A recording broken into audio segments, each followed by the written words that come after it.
Don't know what happened there. Hello and welcome, everybody, to Man's Model Moments. I was there sitting, watching this blank screen, thinking, why aren't I on there? Anyway, oh dear, that kind of signifies how this week has gone so far for me. So, good evening, everybody. Welcome to Man's Model Moments, and this rather oddly titled Unexpected Streamyard episode. I'm going to open my can here of J2O, wonderful non-alcoholic drink. I found, well, actually, Maria found them in the fridge when she was. We got two fridges. One is built-in, integrated, and one is like standalone one we had in the flat before. And my daughter always used to have these whenever she came round. And she found a whole bunch in. No, sorry, they weren't in the fridge. They were in the cupboard. I put them in one of the fridges. So, yeah, bonus J2Os. That's one of the things when you're moving house and moving stuff around and emptying cupboards and things, you find things that you didn't know were there or had lost. So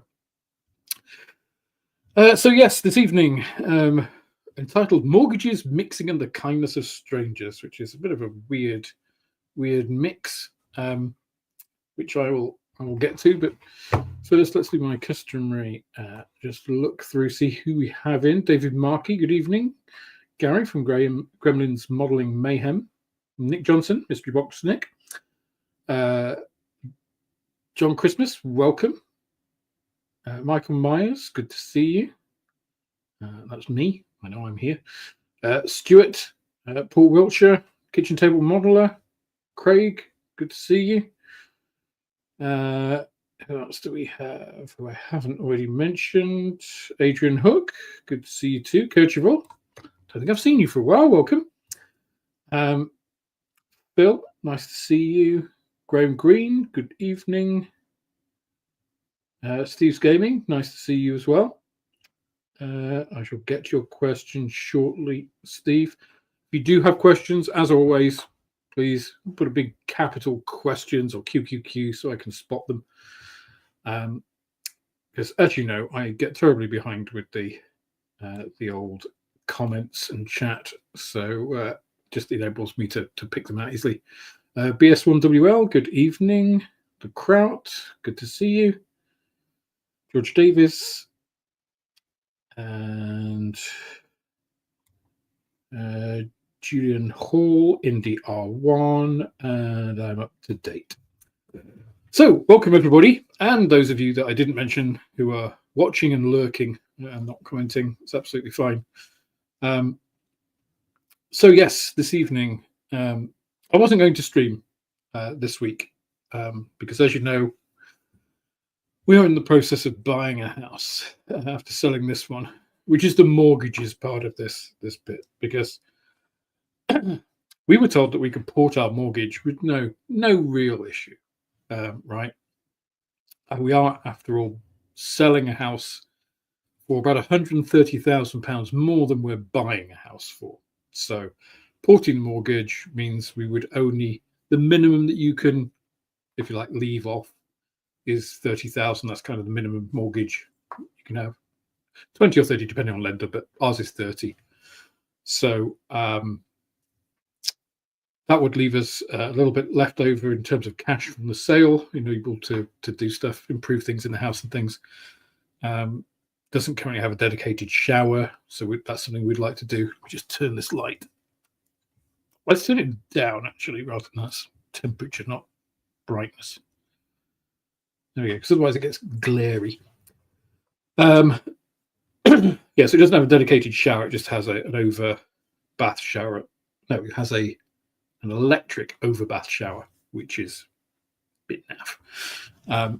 So we'd like to be able to put a shower in more or less straight away. And that would allow us the money to do that and refresh the kitchen. So big areas of the house, not too much. I mean, kitchen would be a refresh, not a complete like redo over kind of thing. The bathroom would be the main thing, but the bathroom's quite small. So, wouldn't be huge amounts of money, not huge amounts of disruption. But just, we don't ever want to buy and sell finance again. I don't want to, whether I will or not, who knows. But that's what we wanted. And you would have thought that would have been easy, right? Because we only remortgaged 4 months ago, I want to say, 4 or 5 months ago, something like that. So the current house mortgage is, I think there's like 150, about 150,000 left on the mortgage.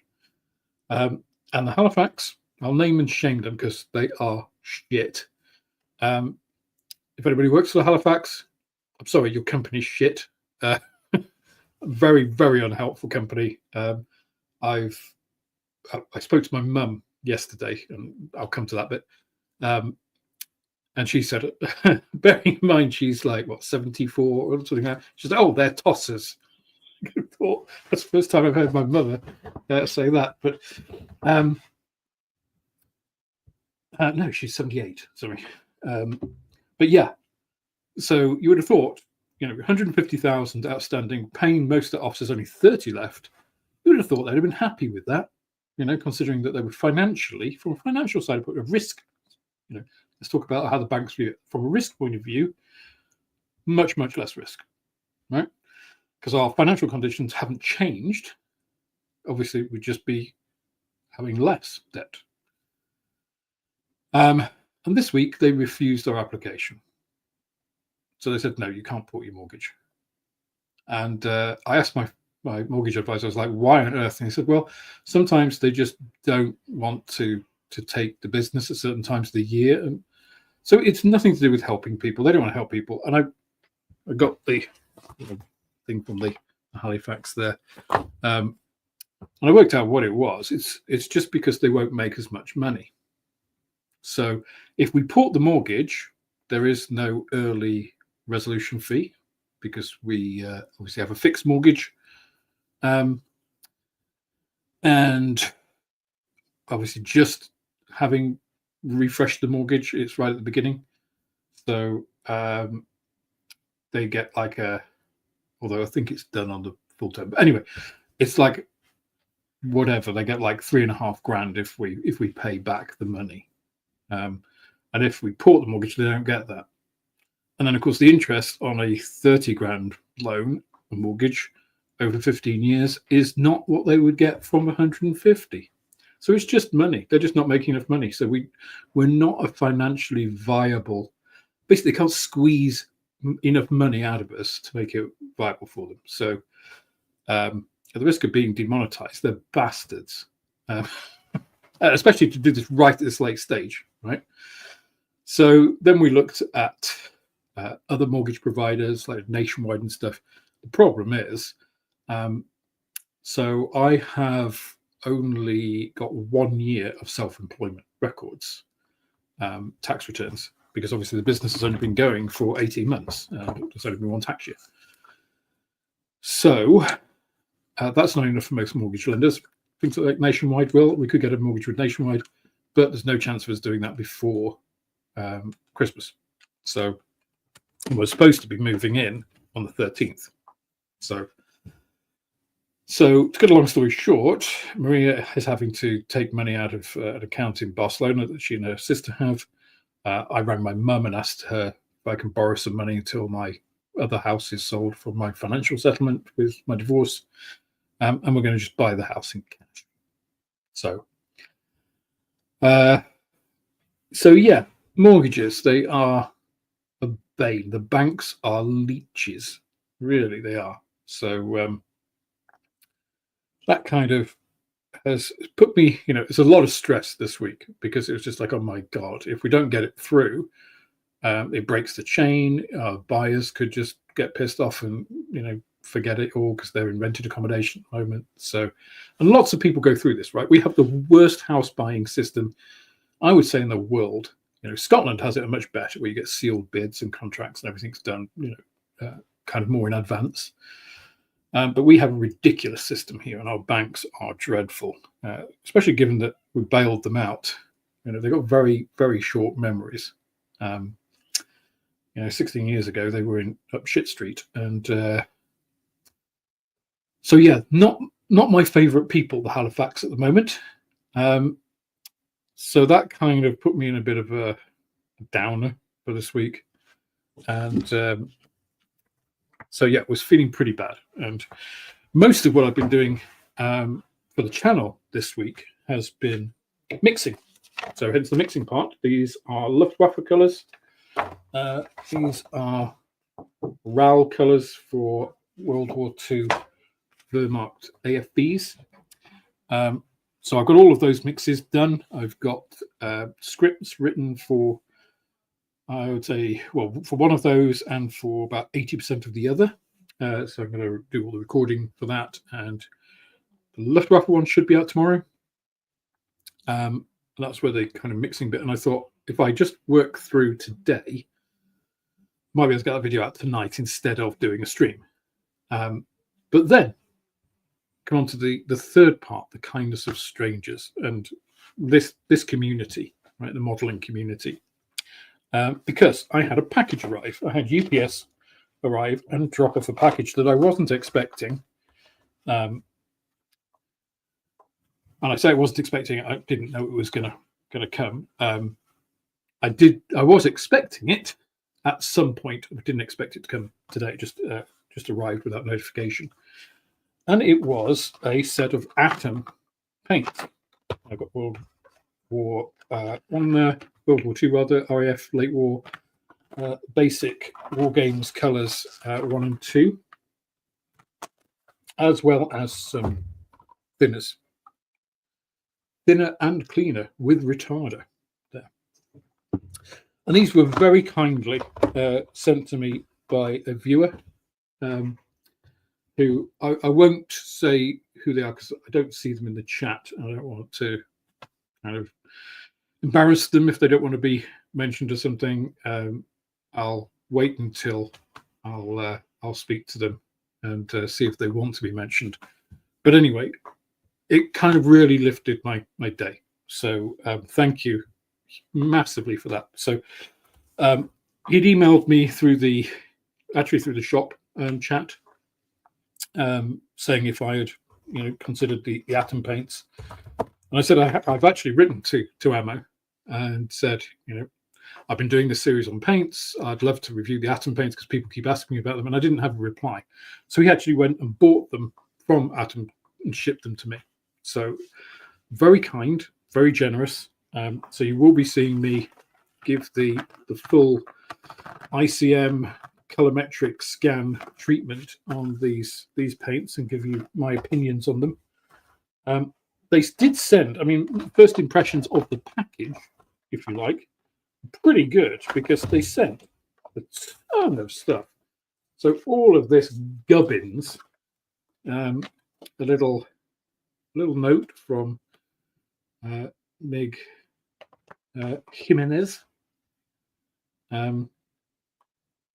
both in Spanish and in English, just like a little personal kind of note, obviously, printed and everything, but it's a nice touch, right? Because Miguel set up the company, right, because of his passion for it and stuff.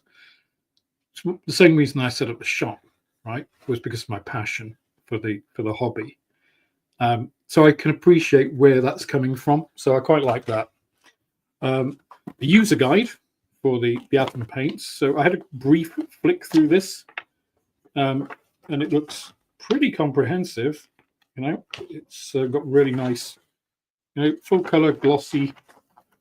Goes through all of the applying with a brush, applying it with an airbrush. Talks about all of the different colors they do, the exclusives and things.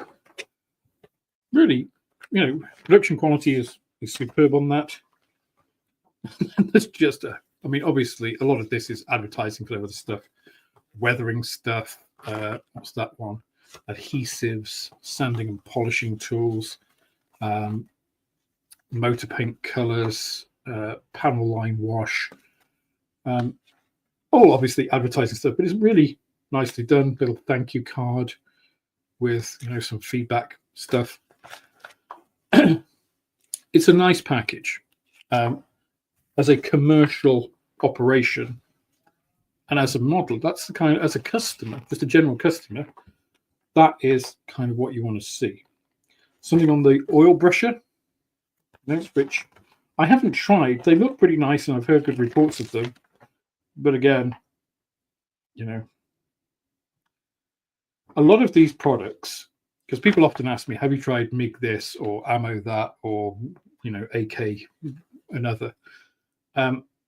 Mostly the answer is no, principally because over the years I've developed stuff myself which does the same job, and this, it's convenience, right, in a bottle.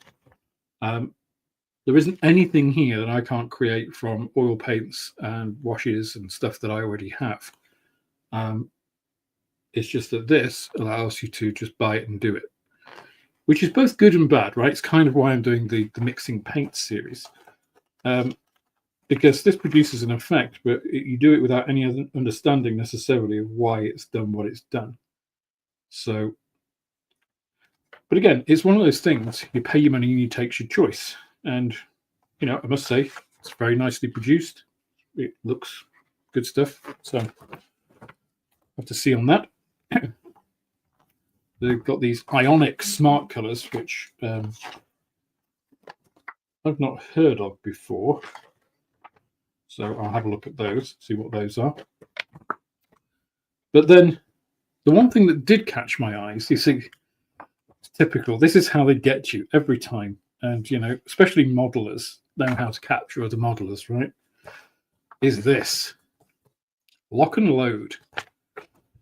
So this is a rechargeable technical weathering pencil.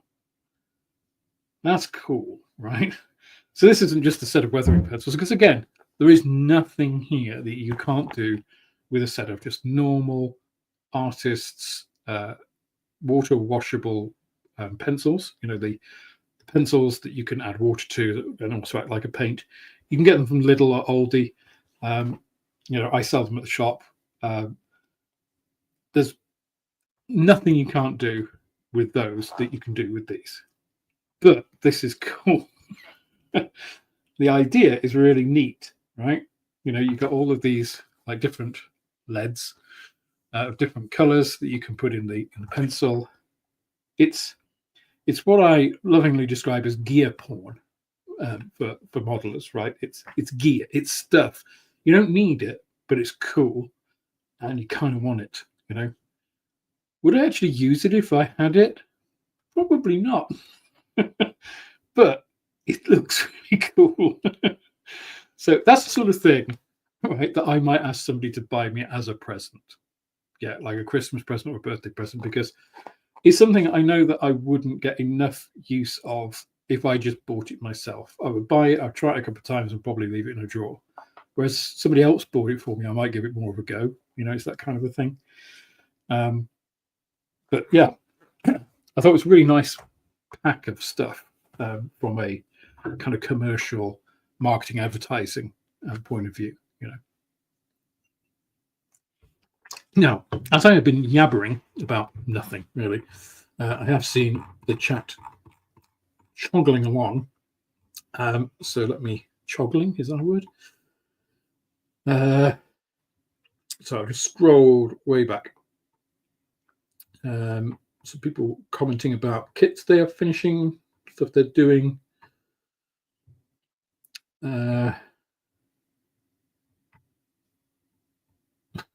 That's interesting. Is there a magazine for Playboy?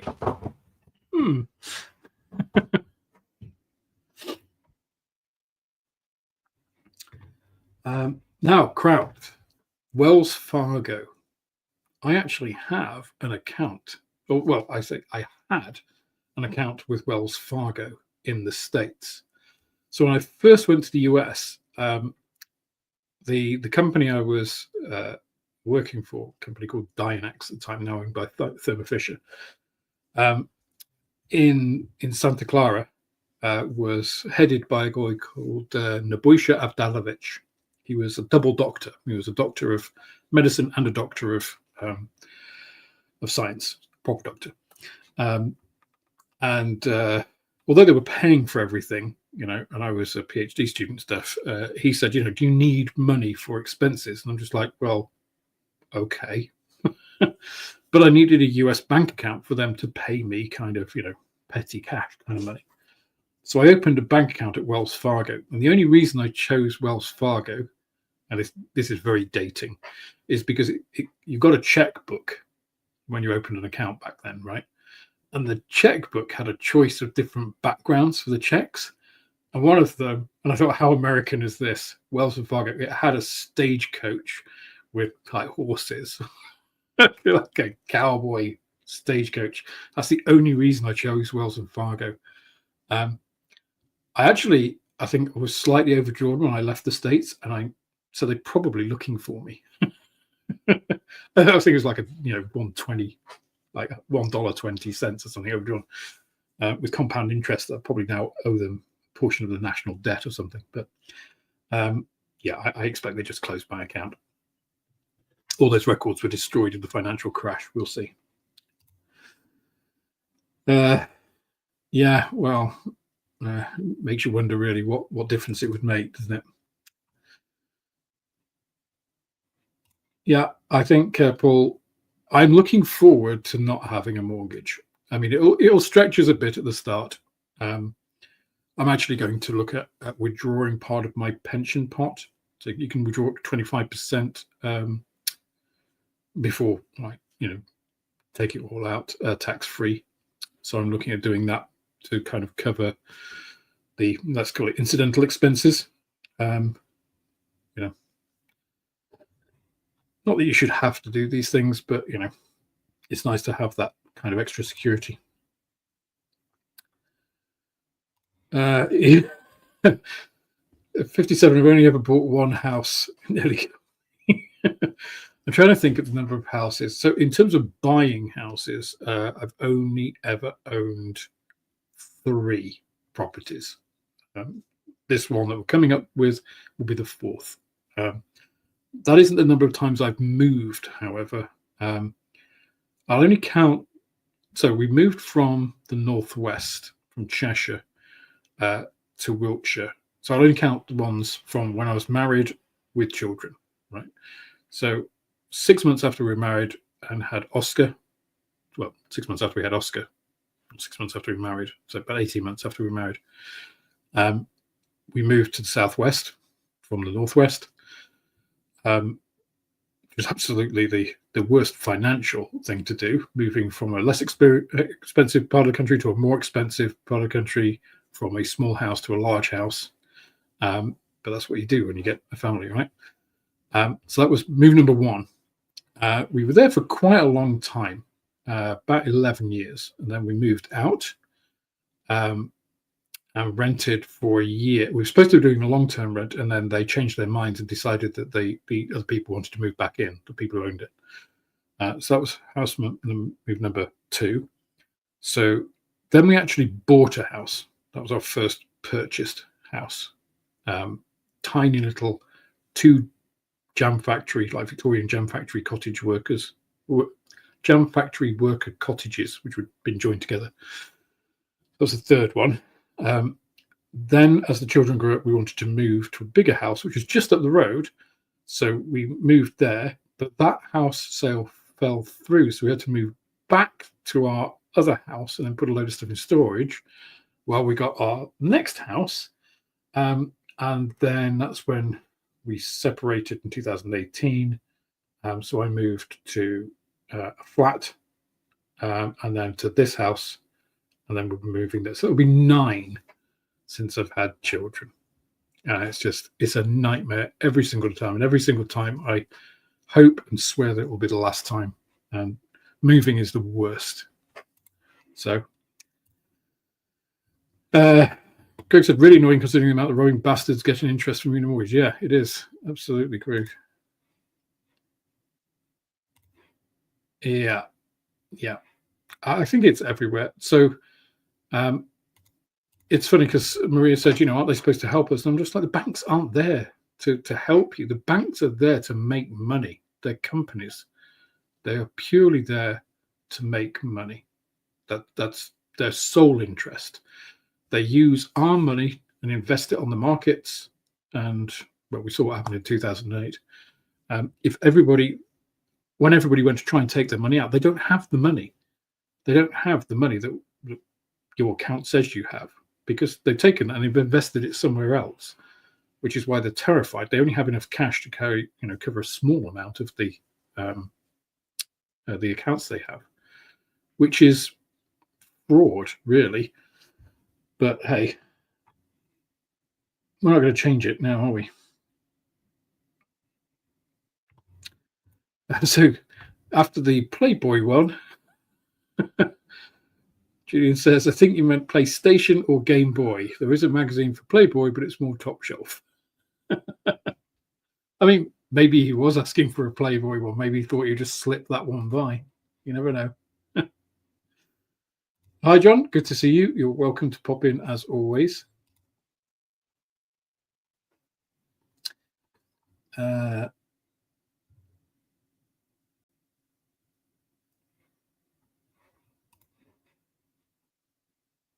Yes, I will be able to try the atom paints at last.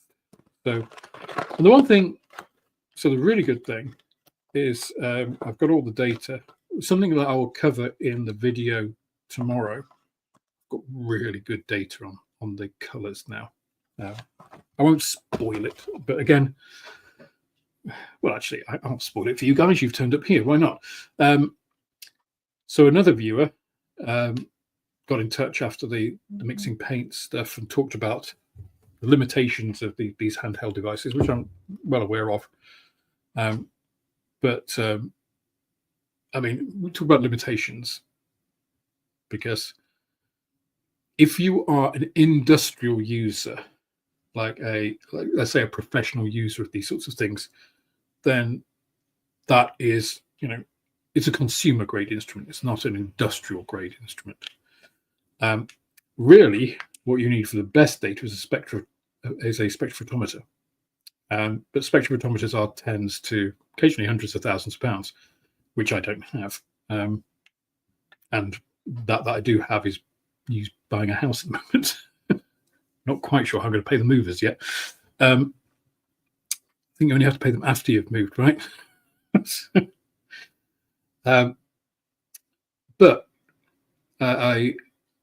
this chap got in touch. Again, I won't mention their name until I've cleared it with them. I don't like to do that. Mention people unless I've said that it's okay, because some people don't want to be mentioned. And he does have access to a spectrophotometer, and he's done a lot of analysis, and he's scanned a lot of paint chits and stuff, and he sent me all of that data. So in terms of solid data, that's about as solid as you can get. Bar actually being there, when the paints were made back in 1939, 40, 41, etc. So I am going to be scanning each of these and seeing how good a match they are, because they don't really have any excuses. Companies, should be able to invest to do this. Now, I'm not particularly critical of companies for accuracy of things like paints, because there are so many factors involved, which is one of the reasons I think mixing them is actually a slightly better idea. But it will be interesting to see how close they get, how good they compare to other brands like Ataka, for instance. One thing I do like about these is they're big. These are 20mm bottles. So, obviously the ICM paints are 12mm. The Humbrol ones, I think, are 14, I believe. 14, 14 mils. And again, Humbrol are 14, these are 12. These are half the price of the Humbrol. I'll come to that as well shortly. So 20 mils is a lot. 20 mils is a lot of paint. So I'm interested. To me, they come with a mixing ball. That's good. That sounds like it's got a mixing ball in. Yeah, it definitely has. That looks too green to me. You can't really tell, I must say, though, on a wet paint, because honestly, doing some of these mixes, when I've mixed them, and then, you know, as I've been mixing, I'm thinking this looks way too light, and then it dries and it's like perfect, and it's like, oh, okay. Or it's like that looks too green, or, you know, too blue or something. And when it's dried, it's like, oh, okay, that's different. So these are intriguing. Now, I don't think, from what others have said, that they live up to the claims of them being acrylics that work like lacquers. I just think that's nonsense. But we'll see. We'll see what I say. This time next week, well, won't be next week. This time next year, maybe, I'll be saying, my God, that atom paint's the best, but we'll see.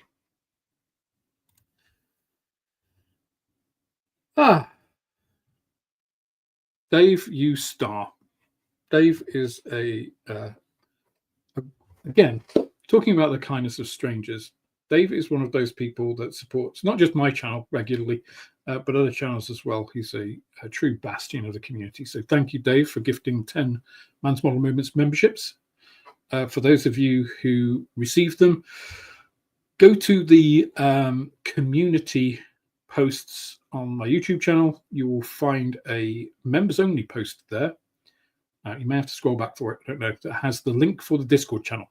So that's where you can get into the Discord channel. Discord for me is by far the easiest thing to communicate with people on. It's just because it's a message-based thing. It doesn't rely on, you know, emails. You have to check emails. Discord gives you notifications. It's on all my computers. It's on my phone and stuff. So, in fact, I really need to add a Discord for my shop because the other methods of contact aren't great for that. But anyway, thank you, Dave. That is much, much appreciated.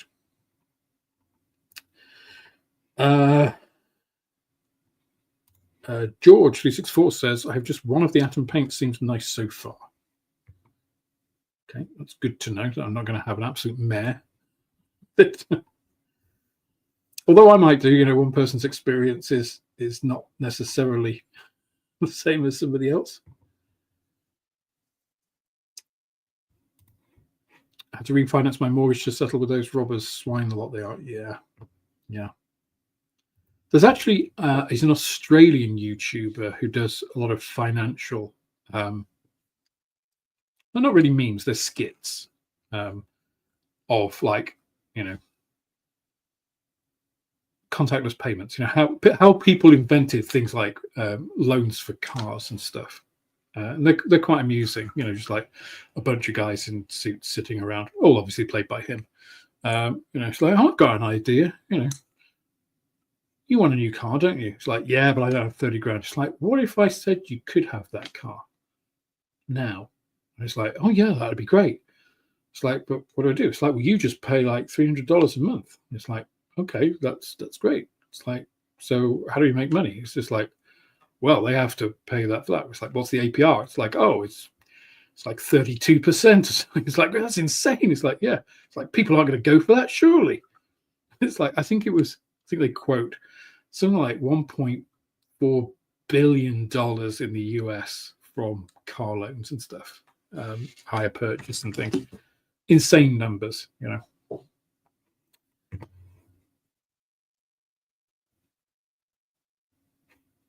If Wells Fargo made kits, they'd be shitty with nothing fitting and a waste of build time. I mean, I think some of us have built some kits like that, right? From some manufacturers. I'm thinking of some of the old Eastern European ones. God. Or Starfix, you know, things like that. Oh, God, 15.5%. That's like being in Russia. Actually, that's like being in Russia about 6 months ago. I think it's about 21% now. The interest rate. I mean, it's Putin's fault, but hey.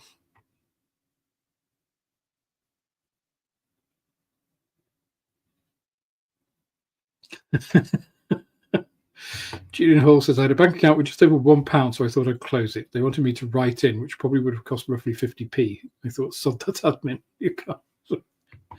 Yeah.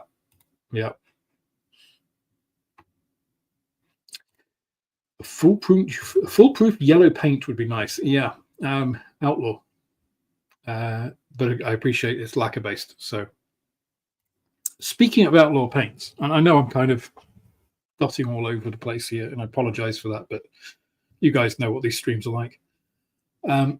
So I spoke to Moss today about Outlaw. I really feel for Moss because he's invested a lot in the Outlaw paints and distribution in the UK, and it's not been easy. I mean, the travesty of global shipping that's happened to him. I mean, the boat has been to places it wasn't supposed to go. Like, I think they ended in Cameroon at some point. Bizarre, but anyway. Long story short, he is getting them on Monday.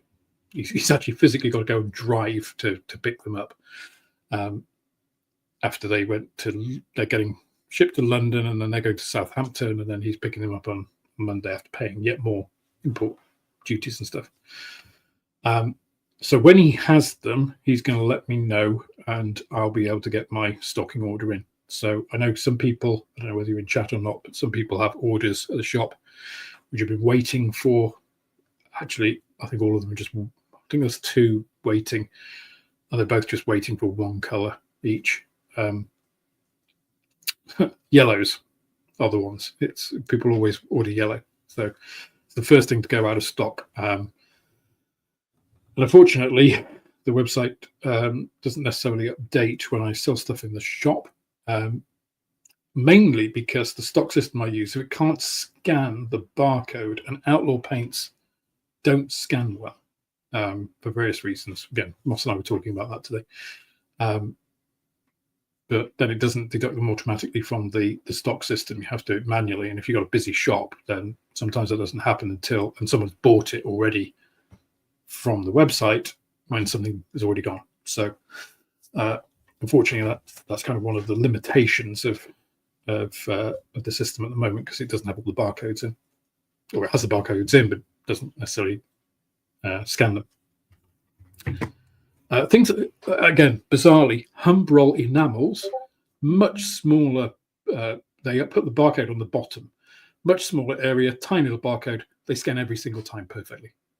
It's, the one good thing to say about Humbrol paints is they scan perfectly every time.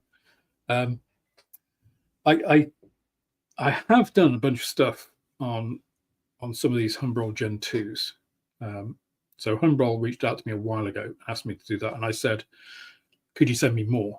I really need to test more than you've sent me. And they said, well, we really only want to send you the good ones. And it's like, not sure I want to do that. So I'm holding off on that until I've got a bit more of a representative sample. Because I can't really recommend paints based on. I've tested, 15% of these, and they seem okay, But the enamels, yes, they've changed the formulation. I don't think much else has changed really. The coverage, the alkyd-based paints, do everything that enamels do. People know the range. The main thing is it's a lot smaller than it used to be. But the barcodes scan well.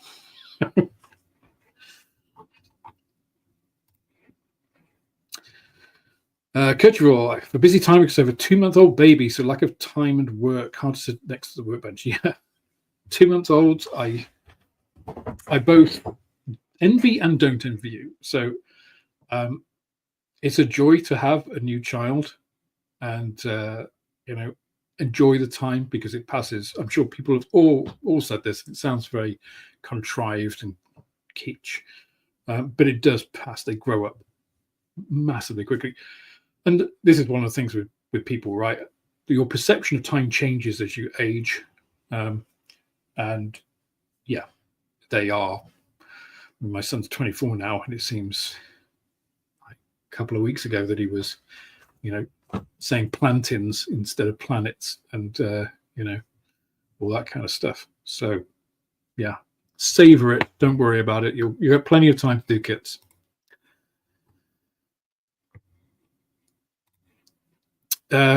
Keith says we moved 14 years ago and had 1 month left on the mortgage to clear the debt. Our payments were £22 a month. The bank wanted £600 to port the mortgage for 1 month.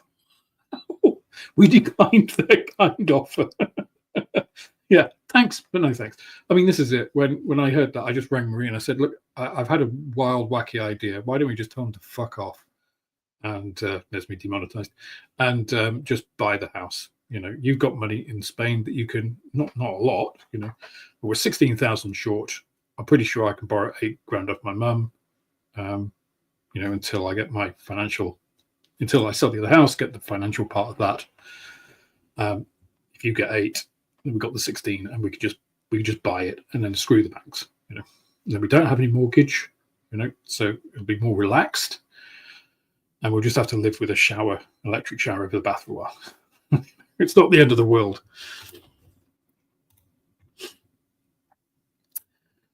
Good evening, David Barber. See you pop in. Mario, good to see you. The more crazy. Uber drives with Mercs and Beamers. Makes you wonder. Wow. Guess it's where you spend your money, right? So it's a little gnat thing. Oh, Mario says, I'm very lucky on my mortgage. It took us 10 years of sacrifice, but we paid it before we did anything else. And today, unlike the new generation, I own my own house. Yeah, I'm looking forward to being mortgage free. That's for sure. And it is a good point, right? We shouldn't forget that a privileged position to actually own things, because I don't see how. I mean, I think my son said they wanted a 20% deposit now for new buyers. So he and his girlfriend have moved into her mum's house. Her mum and dad are divorced, so they can save money to try and get a deposit. And it's crazy, you know, because 24, having to stay with your parents to be able to get the deposit together to be able to approach that 20% mark, and then probably get crucified on interest payments. Okay, I think that brings me up to date with the chat again.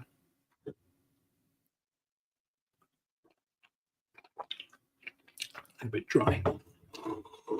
The crowd asks what everybody is building. So I did find my King Tiger. It was downstairs. That's where it was. Where's the turret gone? There it is. And again, it amazes me. This is the ICM kit, which is really nice, actually. And it sort of has a partial interior, which is a bit weird. Not that you can see anything of the interior, but it's kind of got the torsion bar suspension across the bottom. It kind of doesn't really have much else. It's got the gun breech and things. So it's a bit of a halfway house. Kind of looks like they were going to do a full interior kit as well and then decided against it. Or maybe that's something that, you know, they planned and cancelled or whatever. But you know, the size of King Tiger is a beautiful thing, I think, King Tiger. But again, that E100, this is the size of the turret of the E100. The turret of the E100 is almost as big as the King Tiger. It's crazy how they thought that thing was going to work.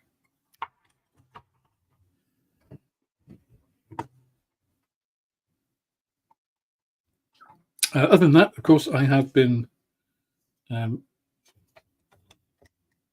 painting 109s in, you see, different. This is all for the mixing video, the Luftwaffe one, that I'll be doing tomorrow.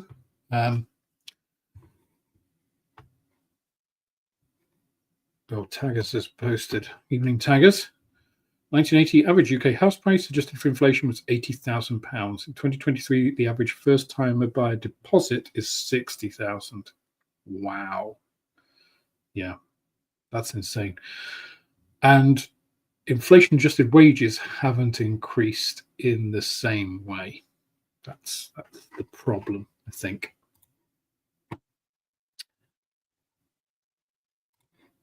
in 1964, when I was 7, I was at an auction with my dad. A terrace house sold for £50. Had an outside toilet, yes. I remember my great grandmother's had an outside toilet. She lived in Derby. It was my maternal grandfather's mother. But she was a money lender during the war. She was a tough old woman. She really was.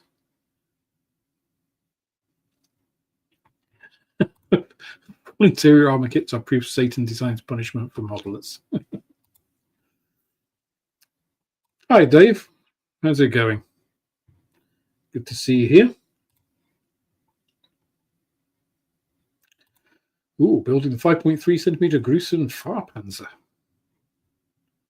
Don't know that at all. Oh my good God, no, crazy. Average home here in Sydney is now 1.5 million. 1.5 million Australian, right? It's about £100,000, right? 1.5 million, that is crazy. What is the exchange rate? Was it about 3 to 1 now?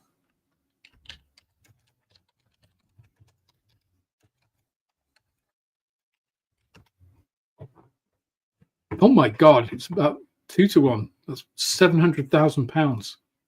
£700,000. Wow. I mean, it's Sydney, so, you know, I'm guessing the average house price in London is a lot more than that. But then who can afford the average house price in London?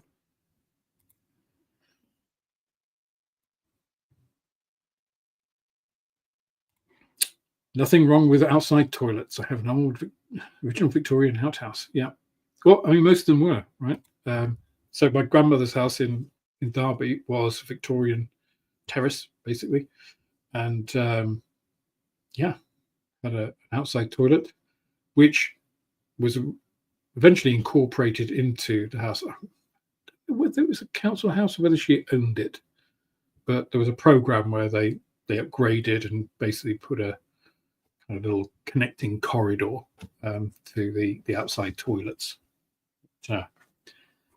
But yeah, I remember going to the loo when I was there. It was always a terrifying and chilly experience, even in the summer.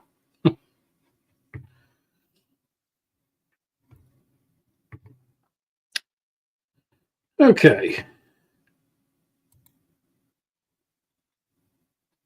So, mixing paints. As I say, I'm going to be looking at the atom paints, and I'm going to be doing a similar kind of analysis on these as I did with the ICM paints. Obviously, it's not their full range, but this is a lot of paints. The basic War Games 1 and 2, I think they both come with what, 2, 4, 6, 8, 10, 12. So that's 24. So I've got 28 paints there. That's a reasonable amount. Have a look at to get a feel for them at least. I mean, it's not a comprehensive range. Maybe that'll convince Mig to send me the whole lot. We'll see. But ICM paints. Speaking of ICM, so I spoke to the importer of ICM paints at Telford, along with when I spoke to Valeria, and basically got in touch with him. He said, you know, give it a couple of weeks after Telford, get in touch, and we'll work out supply and stuff. So I put my order in this week. So I have pre-orders on the website at the moment for the full 80 paint sets. So I'm getting those, and for the collections of paints for the mixing videos that I'm going to do. So I'm doing 2 bundles for each video. One will be the 12 paints that I use for each. Another one will be 20 paints, still those same 12 colors, but multiple copies of the more commonly used ones. So, you know, you'll get 3 of, I think it's the white gray, for instance, in the Luftwaffe set, because that's used in a lot of the mixes, that kind of thing. Just to try and, you know, we've all had it where you buy paint sets and you run out of one color first and you have to order that color, and then you run out of it again and you have to order it again, and then you run out of 3 or 4 at the same time. So it's designed to kind of do it so it's not that they'll all run out at the same time, because some of them, I mean, like in the RAF set, the pink, I mean, you'll probably have that pink forever because you don't use much of it in each of the mixes. But it's going to be a lot less frequent. And it's not like you'll have to buy the 12 set again and then you get multiple pinks that you're never going to use. I'm also stocking the entire range of individual paints. So you'll be able to buy ICM paints individually. They retail at 170 basically. I sell at 165 because there's not much margin in paint. But obviously £1.65 for 12 mils of paint still makes them the cheapest paints on the market. And I mean, effectively they're AK paints, you know, so that is really, really good value. You know, with all the properties that they have for that price, I don't quite know how they do it, to be honest. But I'll be stocking those. Stock should be in next week. So it's not like pre-orders are going to be, you know, weeks and weeks out. So if you order stuff in the next week, it should be with you before Christmas. I say next week because after that, God only knows. I might be actually living at the shop at that point. We'll see. You're local? Okay. My local hobby store is the ICM importer. I haven't seen the paints yet. Is that in the UK? Okay, so I think, Lamia, you were saying you're in Sydney?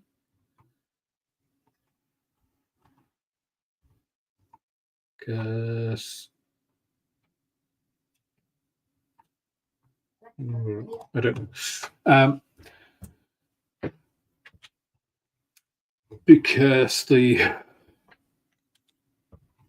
pretty sure you were, right? I can't find you now in the chat.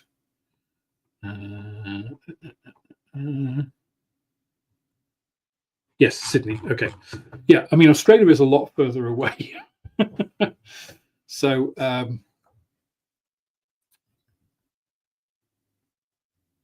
let's see.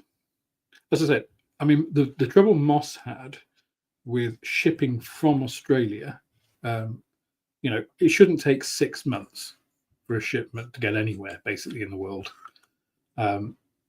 So it's not, and it wasn't due to piracy or, you know, it was incompetence, basically. That's what I'm going to put it down to, is the incompetence of the shipping companies involved, you know, mismanaged rosters and things like that. You know, considering how much they're charging, one of his original quotes was over £2,000 just to ship the stuff, right? So it's criminal, really. The shipping is bizarre. So there we go. Thanks, Amir. So yeah, I expect it's the shipping, because the shipping part is the weakest point globally. Now, since COVID, nothing seems to work anymore. I mean, I used to order stuff regularly from the States, from Europe, not a problem. Didn't even think about it. It was often quicker to get something from the US than it was to get it from the UK. Now, I wouldn't even think about it. You know, the only time I would get something from the US really is probably I'd ask John Alec for a favor, and, you know, pay him back in kits. That's the way it worked last time, right? So, yeah. How do they do it? A big pot and a sizable stick. Yeah, very good. No, I just mean the actual materials they use come from Spain. So from a supplier that sells them for more than they do. So again, I'm not quite sure how that works, what arrangement they've got, but it works. So, you know, maybe it's because it's a limited range. You know, 80 paints is a fairly limited range. Yeah, it's about the same size as Tamiya, and it has a greater tonal breadth. than Tamiya.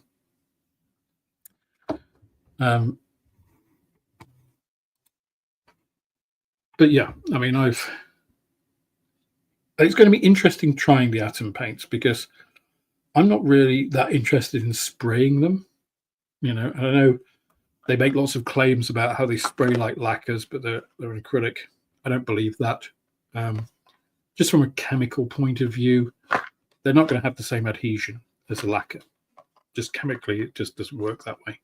Because any aqueous emulsion, so you've got to remember, when you're talking about, again, I mentioned this, perhaps I didn't explain it well enough in my acrylics video, but then there's only so deep you can go in a video without getting very technical and very long, and a lot of people think I'm too technical already. But the acrylic, the binder in aqueous emulsions, is already polymerized, right? It's a long chain. So basically what happens is, if you can imagine, an aqueous emulsion is like a pot of boiled spaghetti. That's how I'm going to that's the analogy I'm using, right? So the water in there is the water in your paint. It's all your stuff, the salt and the oil you put in are your emulsifiers, and they change the characteristics of the water and stuff and make it easier to sieve or strain or whatever. Your acrylic binder is the spaghetti. So what happens is you get your pot of water with your spaghetti in it, and you put it onto a surface, and you sort of mush it around into the shape. If you can imagine doing this, on something, and then it dries, and all the spaghetti kind of just sits there in a big lump, and you've spread it out, and it's all of the spaghetti's interactions. It's all of the kind of twisting up that, when it dries, sets it as a sort of like a solid mat, right? That's how aqueous acrylic emulsions work. That is very different from how lacquers work. Okay, so lacquers actually bind to the plastic, effectively kind of almost melting that first layer and sort of digging it in, which is why they don't come off in the same way that acrylics do. Because if you can imagine, if you've got like a load of dried spaghetti over your table, it's going to be hard to get off, but you can get it off. Particularly if you soak it, then it would come up. And that's exactly analogous to a model, right? And aqueous acrylic paint. So I do not believe that these act like lacquers. They might feel like, or seem to be like lacquers in the way that they behave, but that's a very different thing, right? So in terms of spraying, I've pretty much gone to outlaw and to lacquers in general, or sticking with Tamiya, because if I want semi-transparent effects, it's just an easy thing to do, right?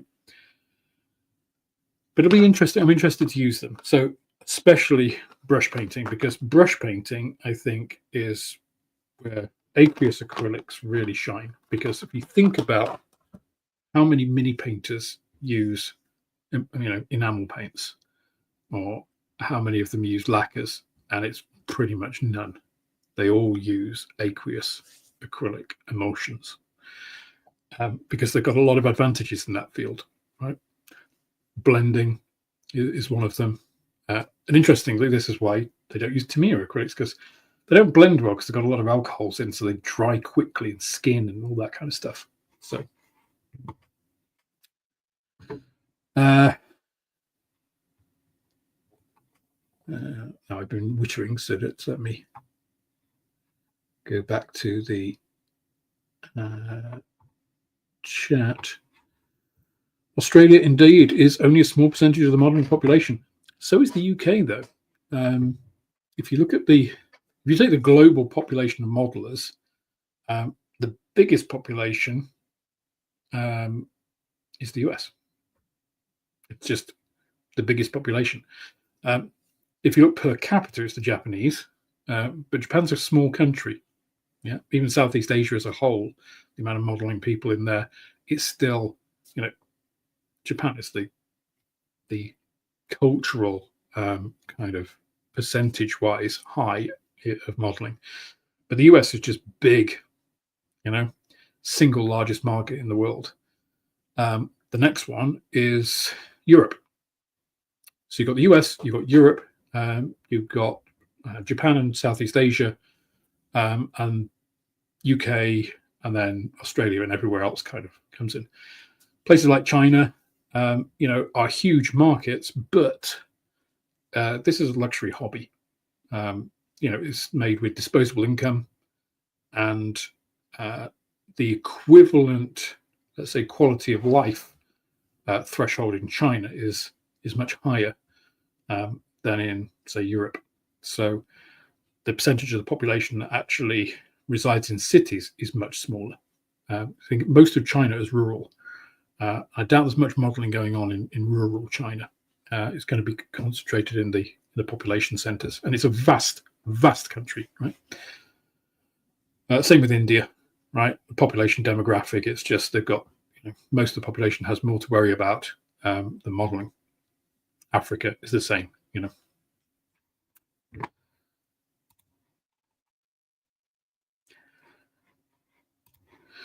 Acrylic paints in automotive colors would be welcome to me as I live to weather my builds and your restored cars. I mean, again, I'll go back to my these are all acrylics paint video. Acrylics dominate the industry throughout. Almost all paints in the automotive industry are acrylic.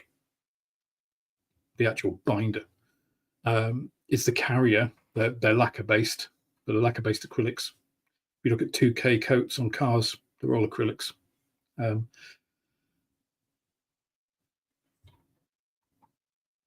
I appreciate that's probably not what you mean. So Hataka, I have a World War II Hataka set, which I actually used on my Spitfire, the Mark 9, the 1/24 scale airfix one. Hataka paint, I think, is absolutely horrible. It's, spraying that stuff is an absolute nightmare. It's worse than Vallejo by a long shot. I've not really had any problems with Vallejo. The game color, any of it. You thin it appropriately, it's always sprayed okay for me. Hataka, absolute nightmare. It's really hard to mix as well. You have to mix it for ages.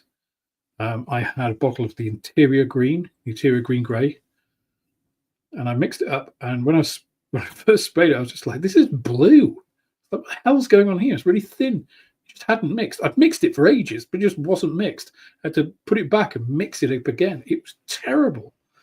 The paint shades are pretty good, but the actual paint, I think, stinks. Not smells. It just, I don't like it at all. Now I haven't really tried it for brush painting.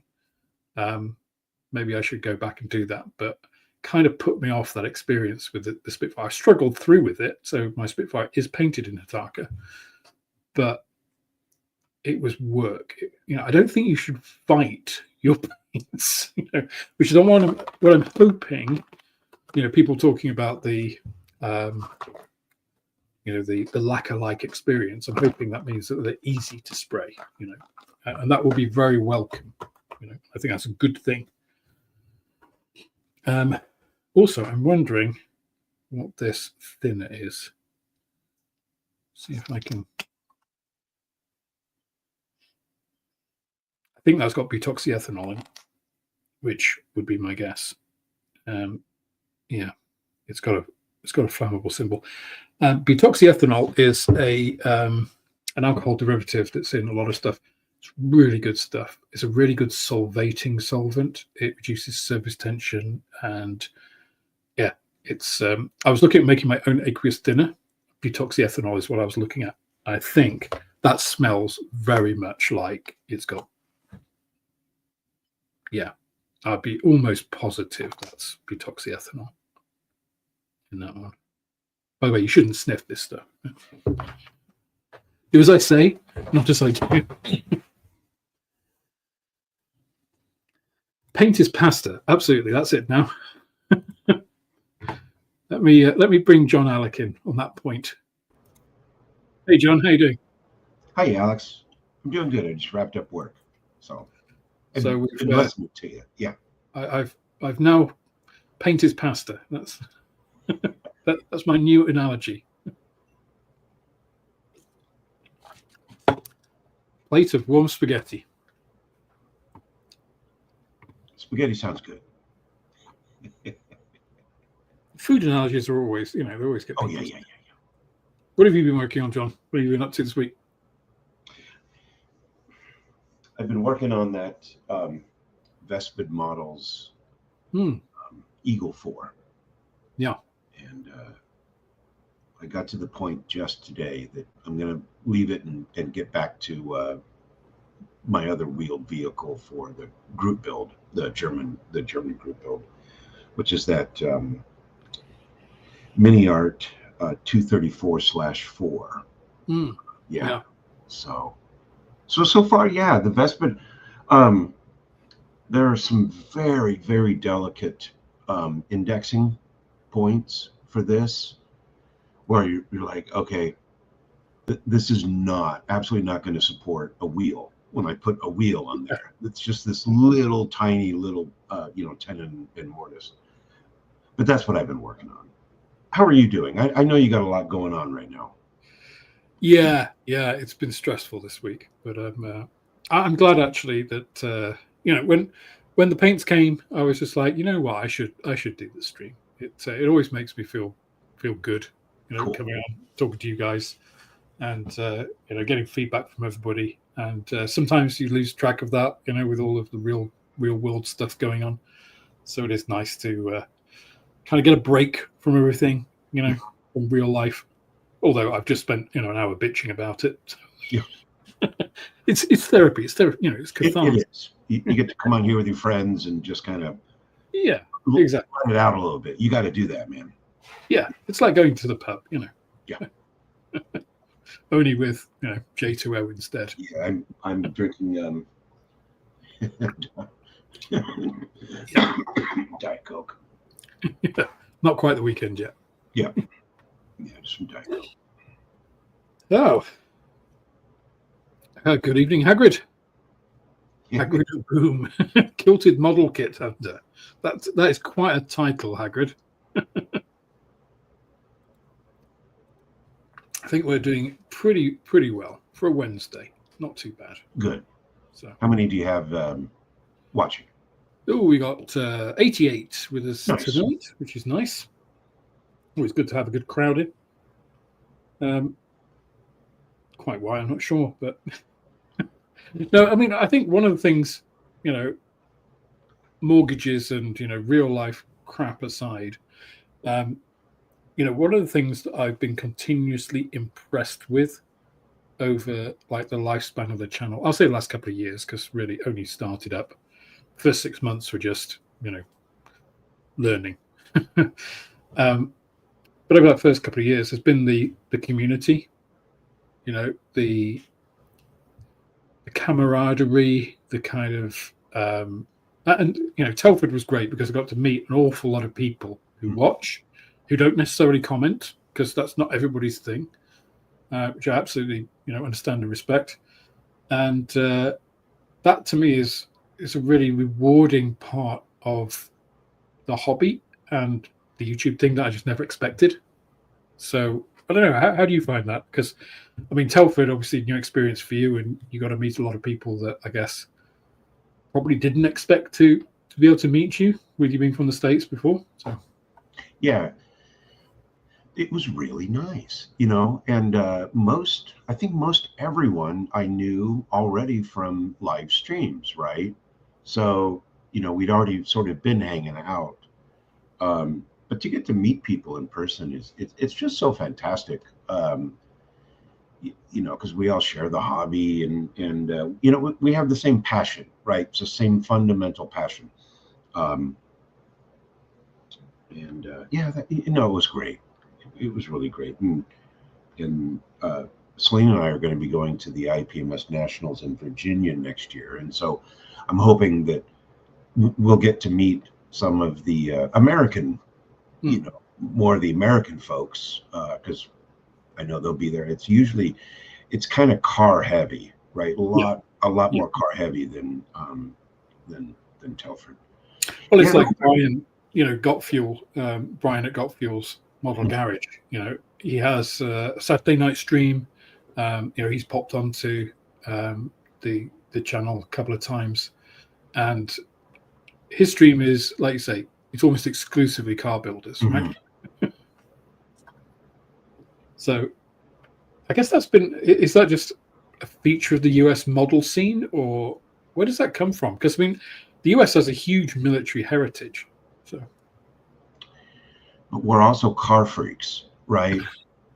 So we're just. But John, your cars suck.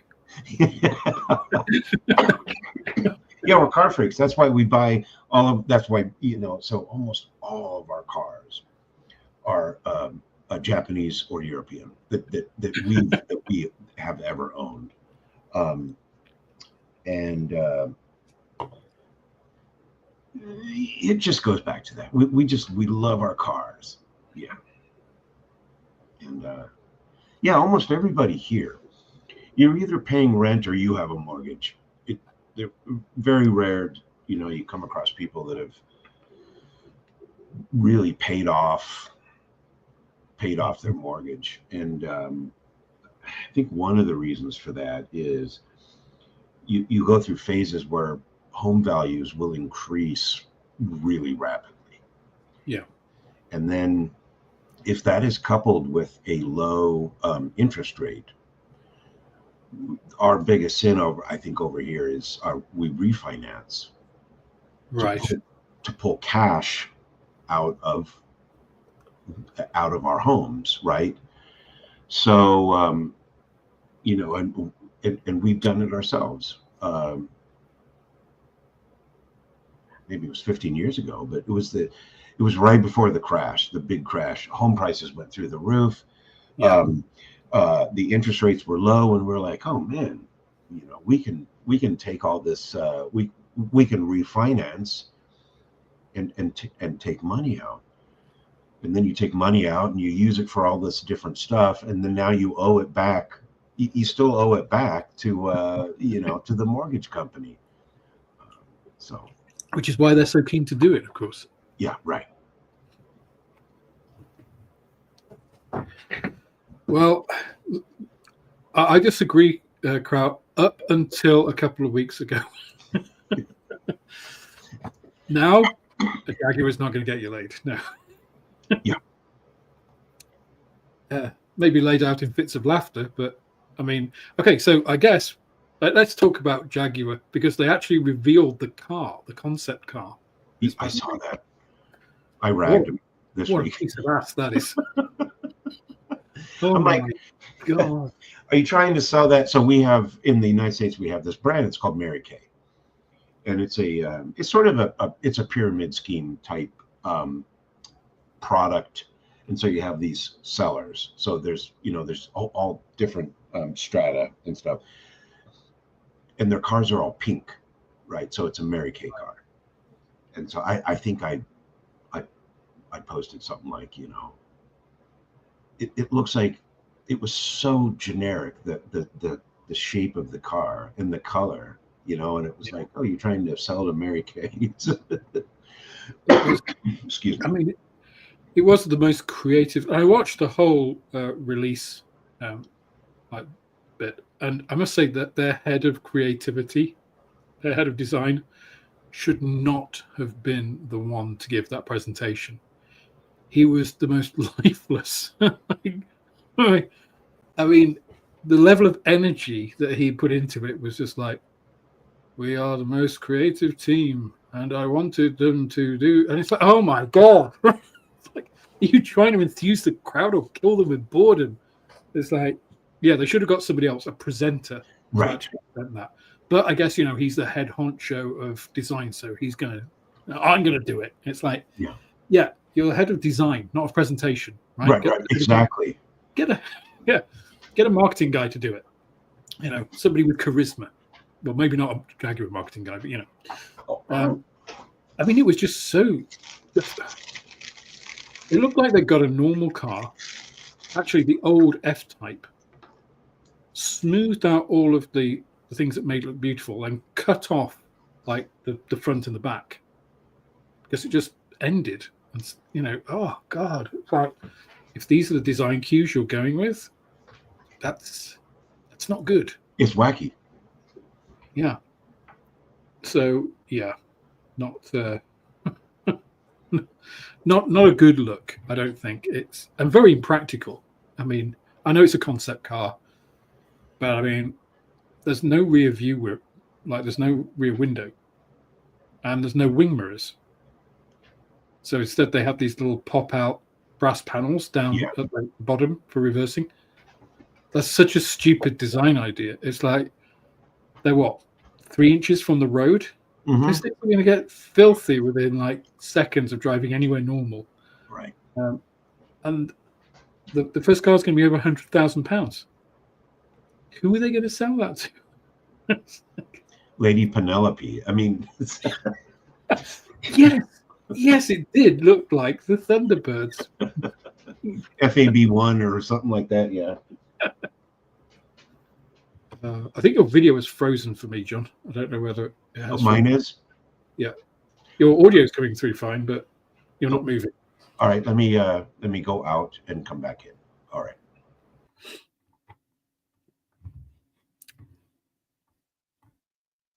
So yeah, so I'm speaking as well as somebody who has owned a Jaguar, and I think I've spoken about it before. You know, it's a bit like everybody should own an Alpha, right? I've owned an Alpha,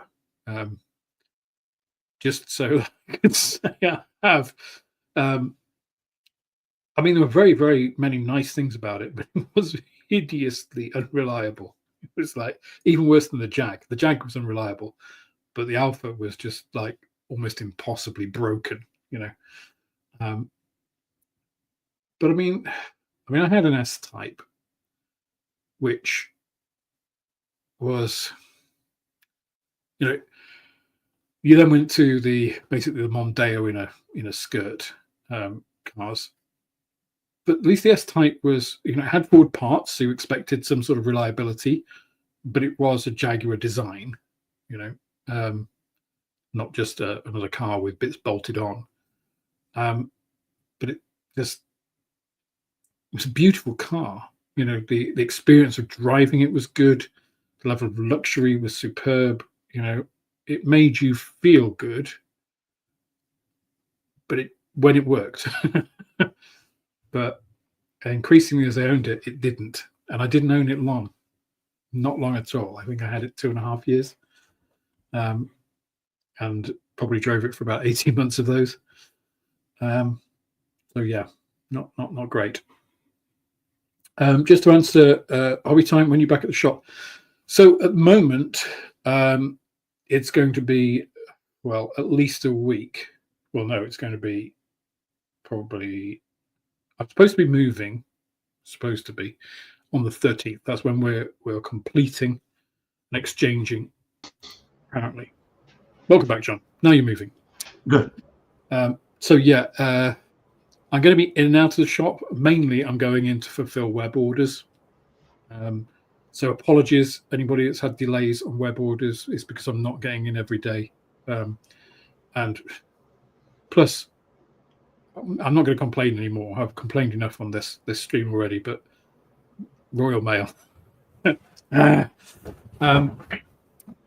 So yeah, just bear with me. Give me 2 weeks. When I'm in the new house, and even before I'm settled, I'm going to be opening the shop 6 days a week. So I'll be able to hopefully ramp up pretty quickly on that. So at the moment, what I'm doing in the spaces that I have, which isn't many, I've put on half of the ICM paints at the moment. I'm going to put the other half on tomorrow. So the full range of ICM paints will be on the web store, let's say from tomorrow night,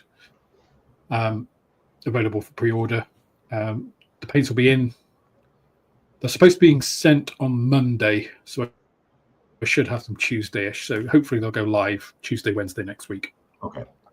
But of course, that's kind of getting close to when we're exchanging, so it's unlikely I'm going to be able to do much before I've actually moved into the house. But the house is literally 2 minutes from the shop. So Nice. Once I've moved, because at the moment I live 20 minutes from the shop, so that's 20 minutes drive. So I have to make a dedicated trip. So it's not easy, if I forget something, like my camera is at the shop at the moment with my footage of a couple of unboxings, so I can't do those till I get and that means I've got to go to the shop specifically for that. So I try to, bunch things up as much as I can. That won't be the case because, if I'm at the shop and I forget something, it's literally, okay, I'm just going to go 2 minutes later, I can get it, so. Nice. Yeah, that'll be very convenient for you. Yeah. And then next year, I'm going to be looking at international shipping. Because again, once I've got the time, I don't have to worry about a mortgage either. Then I can look at, okay, how do I actually get into international shipping? Europe first, obviously, and then I'll look at the US and maybe further afield. I'll probably only do Europe, US, and Australasia. I'm not going to ship to the Far East and stuff. There's no reason to, because I don't think there's really many customers buying from Europe over there, and the risk goes up a lot when you're shipping to that sort of destination. So I'm now horribly behind with chat again. It's funny actually that the marketing video that they did, I can't remember what show it was, but an online video podcast on YouTube, and they were doing exactly what you showed me, John. They were comparing the Volvo ad to the Jaguar ad, and it's just like, Volvo, you can see exactly. It's a little bit cheesy. It's a little bit long, but it makes its point. Yeah, and it knows its market. Mm-hmm. It's like it's marketing to families. This is a safe car. It's safe for you. It's safe for pedestrians. Yep. It protects people. All of that is, very well presented in a slightly cringy, slightly cheesy, but very emotive way. Yeah. 30 seconds of primary colors doesn't really give you. What are you supposed to feel after that? Yeah, that Volvo ad is, what is it, the X90 or something like that. It was XC90 or whatever it was. It's a masterpiece. In terms of, especially in today's day and age, so apparently Apple put out an ad recently that was very common sense, family, whatever. And people responded to it really positively because you just never see that stuff anymore. It's this kind of circus of color, right? So that Volvo ad was circus is a good word. Yeah. I think you're starting to see it in. Look at the films that have been doing really well of late, and they're not they're not necessarily Snow White, for instance, the trailers of which are currently being heavily ratioed on YouTube. I think it's like the last review I saw was 17,000 likes and 187,000 dislikes. Just like, wow, that's a heavy ratio. And that's for the new one. The one that came out 3 months ago has like 1.5 million dislikes or something like that. Yeah, because people don't want a reimagined classic. They want a classic. When people say, I wish, somebody would remake and then insert old, like 70s, 80s film, what they mean is, I wish that film exactly could be ported into modern CGI graphics, 1080p or whatever. I don't mean I wish this could be reimagined for a modern audience. Yeah. So it's we'll see. As I said, we'll see what happens. But all right, one more ice cube, then you have to go away.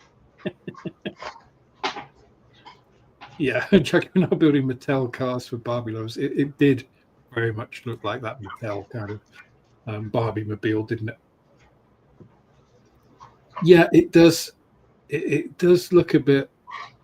One of the amusing things that they said, actually, there were a couple of telling things. So one, the I can't remember what his title was now.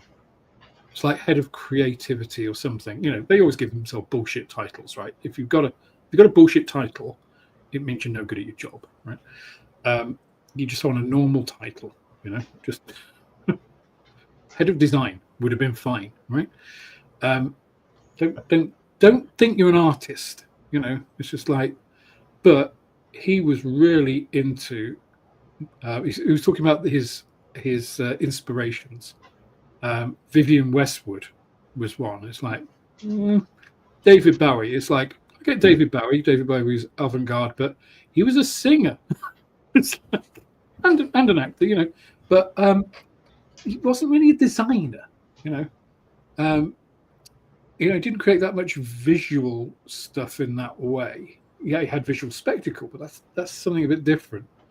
And then the other one was a modern architect who has designed some of the most hideous pieces of carbuncle architecture. The Rue de Pompidou Gallery in Paris, Gay Paris, was one of them, and it looks like it's still got scaffolding on the outside. It's hideous. Like an eyesore. Okay. It's probably his best design was the Millennium Dome, you know, but that's a big dome. There's not much you can do with the architecture. Right. You can't really screw that up. No, a lot of it is kind of brutalist architecture, you know, and it's like, that's horrible. It's just ugly. And that comes through in that concept Jaguar, right? It's quite brutal. Is he from the Eastern Bloc or something? But he's a British guy.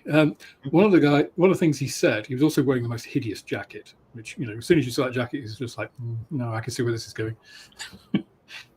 But he said the lines of it evoked with the long, probing bonnet, he called it, evokes the lines of like the E-Type and stuff. And I looked at it and thought, no, it doesn't. That bonnet actually isn't very long. And I actually got an E-Type on screen and measured the two, because that's the kind of guy I am. The E-Type's bonnet, if you go from the top of the window to the end of the bonnet, that's half of the car. On this new concept, the 00, it's a third. So it's like, no, that's proportioned the same as every other Jaguar has been for the last 20 years. Yeah. You know, it's very derivative, actually. The look of it is very similar to a lot of other cars, which is ironic when they said copy nothing. And you think, well, a lot of that design cue has been copied from, I mean, it immediately looked like a 1930s Chrysler, you know, in some elements for me. And you just thought, they haven't copied anything from Jaguar's history, you know, given that. Maybe the haunches are vaguely F-type-ish, but, you know, it was very simplistic. Yeah, like, you know, a 3-year-old would have made on CAD, as you're right. Yes. So, subject for another discussion. Probably not on this channel. I should really get more Gen X guy stuff, but I've just not had any time to do it. BlackRock is a cancer upon the planet. They are a hideous company. If you actually look into them and what they do and how pervasive they are and what they own and stuff, they are dangerous. I completely agree. I would say borderline dangerous. Yeah, they're like a social engineering company. Like, if George Orwell knew about BlackRock, he would be spinning in his grave. It's basically it's like Spectre, right? Yeah. Yes, actually, that is very good.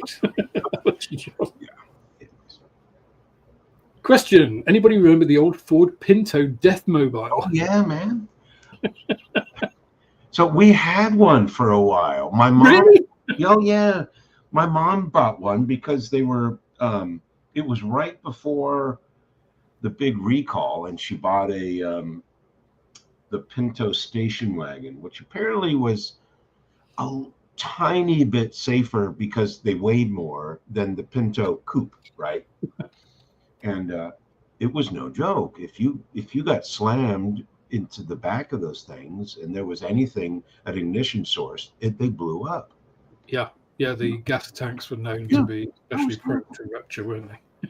Which isn't the best feature on a car. The Ford Pinto. Oh my gosh, yeah.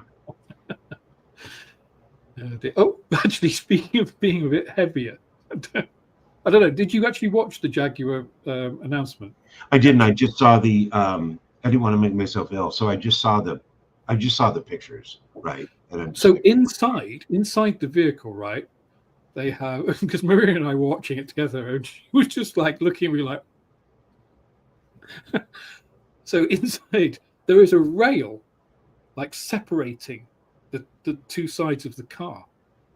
So the front seats are separated by an actual bar. And the top of that bar is a brass rod. So it looks like you've got a plumbing pipe all the way down the center of the car. So nobody's having nookie in the new Jaguar. Oh, no. You can't even, you could possibly crawl through, but it'd be really awkward. And they've got the same on each door handle. But it's untreated. So it's designed to create a pattern at an age. Can you imagine how filthy it's going to look the first time you put your hands on it? They're going to go, yeah. But the other thing is, it would never pass any sort of European safety regulation because inside impact, your head is going to go against that and it's instant death. So it's just like, I just looked at it and thought that is the most stupidly impractical feature of any car as a design cue, you know? Because again, this is a concept car. Yeah. The other thing is, this really got me. In the back of the car, the seats are, and they're going on about all the architectural inspirations and stuff, you know. And so the plinth between the two back seats is stone, actual stone. It's like, don't you want to make it? This is an EV, remember, which generally you want to make as light as possible for range, right? You don't want to support your seats on a plinth of stone. It's like, what are they thinking? It's like, have they gone completely insane? Yeah, it's stone. The most ridiculous feature of the car was I honestly just got to the point where I thought, is the advert like the biggest prank ever, and the car is just like stepping it up a notch? Because if it is, fair play to them, because they conned the world. Because everybody's talking about them. Because, but it's none of it's positive. That's the problem. And unfortunately, the whole, any attention, any publicity is good publicity might have been true back in the 30s. But not today. But not in the 21st century. But, okay, get this for a feature. So outside of the car, there is a panel on the left-hand side of the car, which opens up and then slides out and allows you to take out these things that are about this big, which they call totems. And if you take the totem, it comes with three, one of which is stone, one of which is something, and one of it, and you take it into the car and put it into this slot in the door. It changes the car ambience and the lighting and the smells and stuff. And it's just like, wait a minute. So if I'm driving along and I'm just thinking, you know what, I really want some different lighting in the car. At the moment, I drive a very boring Stayat Leon estate. It's the FSI Tech one. It's actually quite nice to drive. It's well balanced, does well in corners and stuff. It's very practical. It has LED lighting on the inside, which I can change to any color. I've got it like a low red setting. Nice. It looks a bit Star Trek. If I want to change that, I just have to go onto the infotainment screen that's in front of me, touch screen thing, and I can press a few buttons. I can change it to yellow or green or orange or white or switch it off or whatever. Right? Takes seconds. In the Jaguar, you would have to stop, pull over, stop, get out, open the side of the car, pull out your totem, replace it, get back in the car. It's just like, what? It's like that is never going to work on any sort of production car. That's just insane. That's It's just like the Temple of Doom, Yes. Oh, I got to go out and get the. Yeah. And it's just like, and you've got three. What three? And it's like, oh, and obviously we might expand this range in future. And it's just like, that is never going to appear on a production car. I can guarantee you. It's just like, that's a stupid concept car thing. Get rid of it. It's like, honestly, it was just the most ridiculous thing. It was like an art project. That's what I just thought. I mean, Miami Art Week was the right place to do it because it was, that's the audience you're appealing to, right? Pretentious, arty types, Yeah, but artists are poor. Rant over, sorry. I'll be right back. Hold on. Sure. Okay. Calm blue ocean. Healing thoughts. It's just having been in commercial positions and worked very closely, because sales and marketing I've always seen as completely interconnected. One can't survive without the other, and they should, work completely together. Hobby time. That's on its way to you. Yeah, apologies for the delay. I know it was a long time. I did put some Sprugo in there as a means of apology. But yeah, that is on its way to you as we speak. So when I was in my first job, which was a sales job, even though officially on my card I was a technical support biochemist, because clinical people then didn't think you were a sales guy. But I used to do marketing as well. So, we used to do the PR and advertising because we were a small company, right? And as I progressed into larger companies that had a separate marketing department, it was like sales and marketing were separate. And I'm just like, why are they separate? We should be working together. Marketing shouldn't, do stuff and then tell us, oh, we've made this. Because then we look at it and say, this is stupid. Nobody wants this. Do something else. And they wasted a load of money. We can tell you what people ask for. You work with us, and then we can both, you can produce something with our input that everybody wants. We'll be happy, you'll be happy, and the customer will be happy. How about we try that? And then you get these companies that just do these wacky things. You just think, I just don't understand why things haven't progressed in some of these companies, that just don't communicate.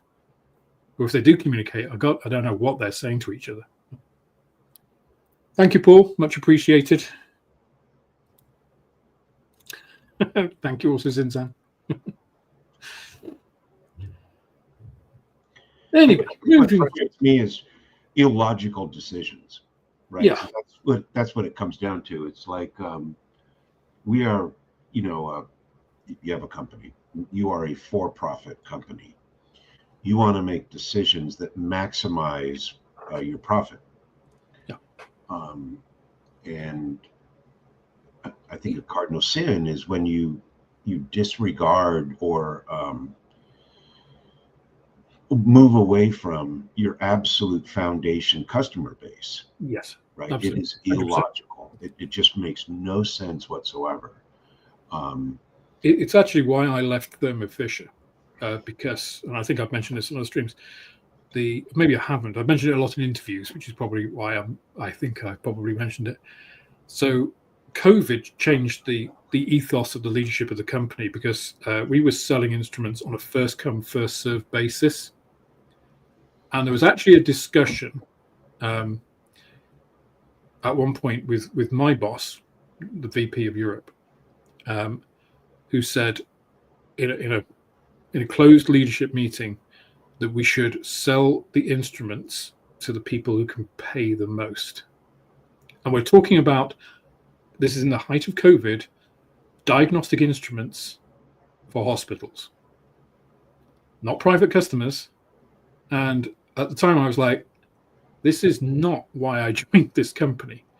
This is not why any of the salespeople, who were all clinically trained as well, joined this. It's like asking nurses to treat the most rich patients first rather than the ones that are most deserving. And that, at that point, I was like, this company is changing for the wrong reasons. Right. Because they looked at, we can maximize profit. It's like, oh, these customers ordered first and need it most, but this customer will pay £30,000 more, so we'll sell it to them. It's like, no. It's like, that's not how this works. There is a price. And if somebody's prepared to pay more, that's a different discussion. That's a pricing discussion that we have outside of a global pandemic. And yeah, that's when it really started to change, is that it became maximizing short-term profit rather than, we'd always been about patients. It was about patient healthcare. That's why all of our salespeople were there, because they actually had good relationships with clinicians and with patients. We had, patients, ex-cancer survivors and stuff coming and talking at our conferences, because that was motivated most of our people. We were helping people. We weren't just selling, alloy wheels for Audis or something, it meant something for people, and they lost sight of that. And they had a lot of people leave, a lot of very talented people. I also left, but also some talented people also left. But yeah, if you lose that connection with your core customers, it doesn't bode well for any company. I mean, we actually brought out a new instrument, and I was asked by marketing, because we had a great relationship with our marketing department. We did exactly that, because one of the things I did when I came in was said, let's talk to marketing, because you need to know what the customers are saying. We're the voice of the customer. We're closest to them. And you guys are producing the materials and the new instruments with product development for them. So if we don't work together, we're going to make some stuff that people don't want, and we're not going to be able to sell it. So they made a new instrument. It was a great instrument and stuff. And they asked us how much it should be. And I said, well, that depends. What is your intent with the instrument? Is it supposed to be a direct replacement for the current one? Because you've got some nice features here. They had things like voice control. They actually worked with Google for the Alexa stuff. So you could do things like open the plate drawer with voice, which sounds like a gimmick, but actually in a lab where you've got 2 plates of stuff which you don't really want to put down for contamination stuff. You need a third hand. Yeah. Yeah. So that is a useful feature.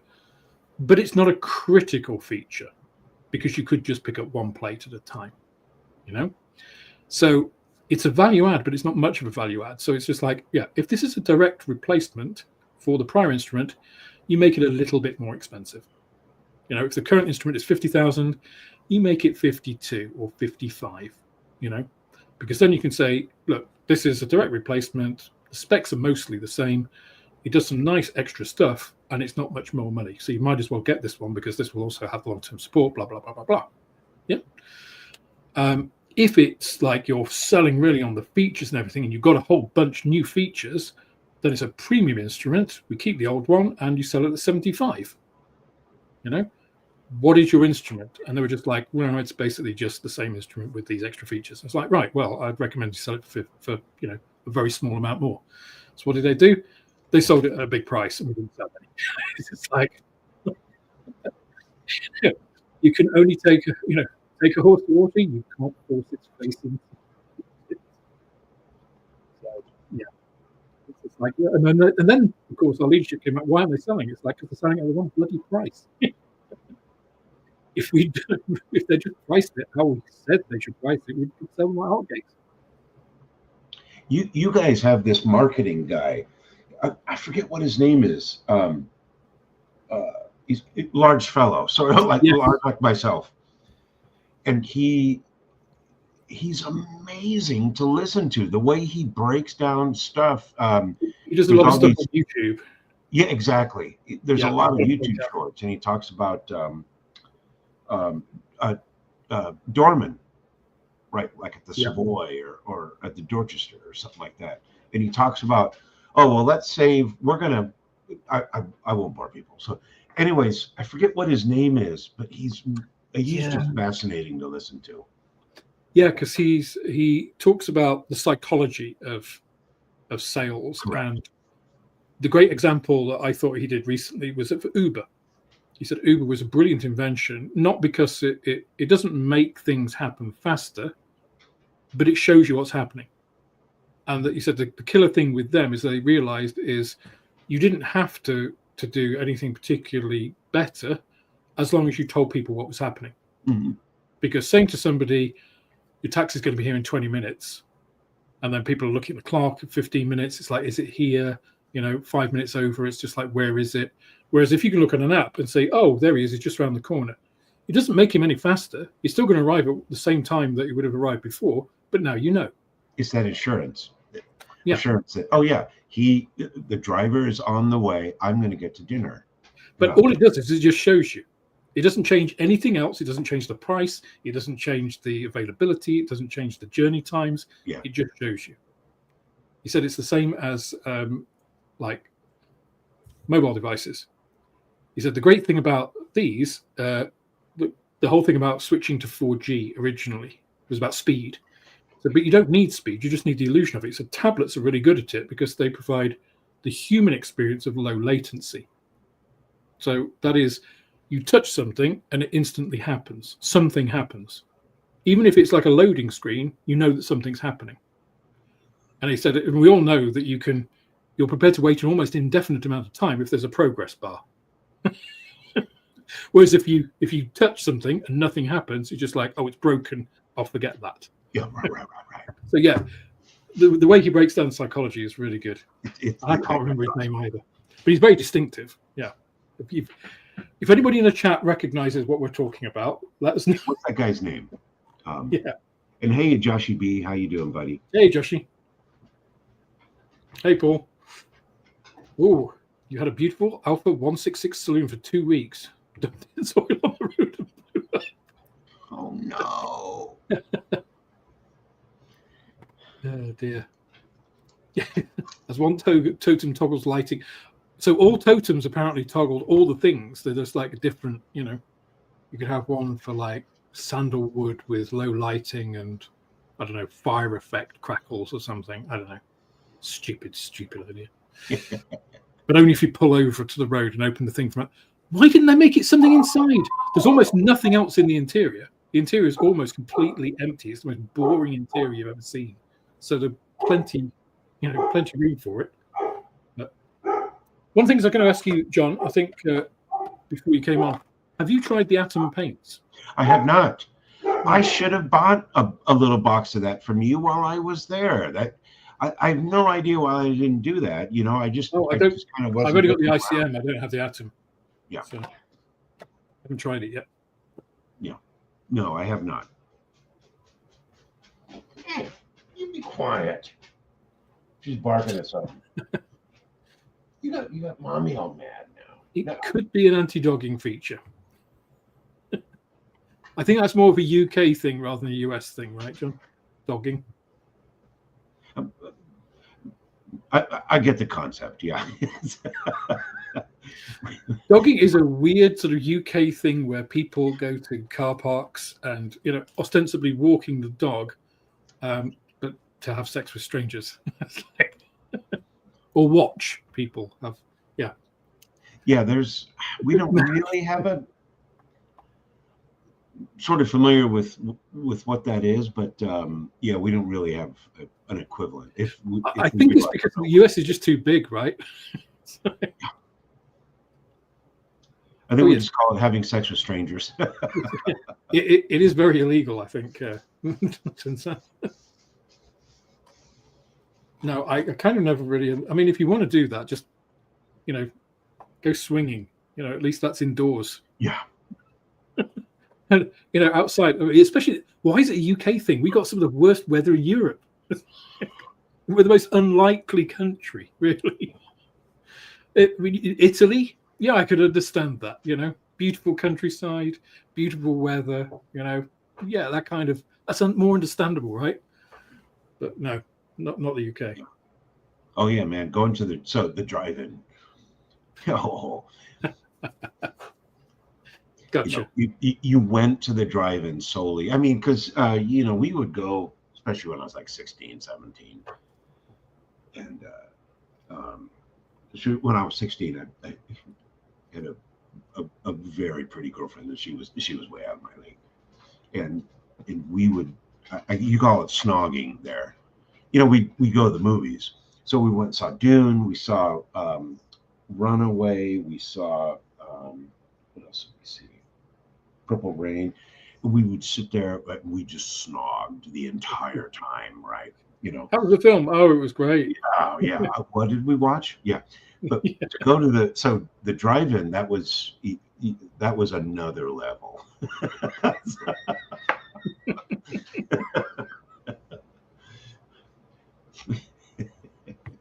Yeah.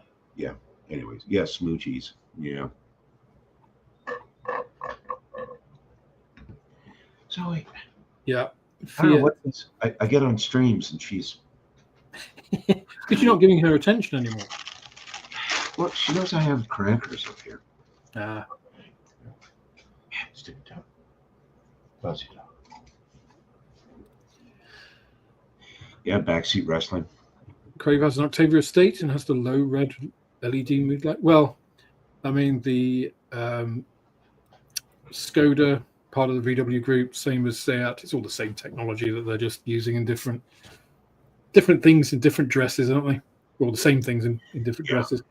Although the Octavia is bigger, I think that's like based on the.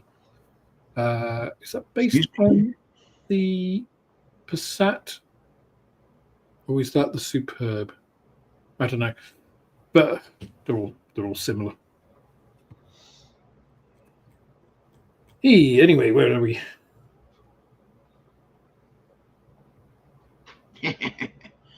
How interesting that the Jag now like their marketing team devoid of interest. Yeah, I mean, I want to get scanner on my Golf. Yes, that would be so cool.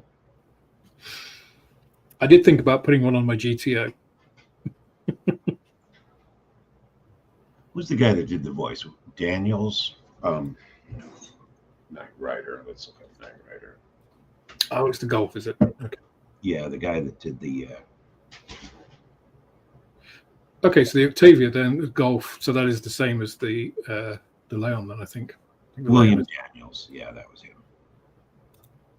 Oh my God, he's still alive. The guy that does the voice of Kit, he's 97. Wow. Wow. Holy smokes. That's insane. That's like ancient.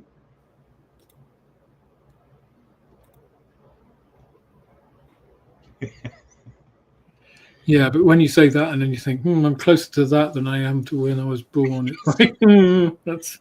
I'm like, okay, if I make it to 70, yeah. I'll be right.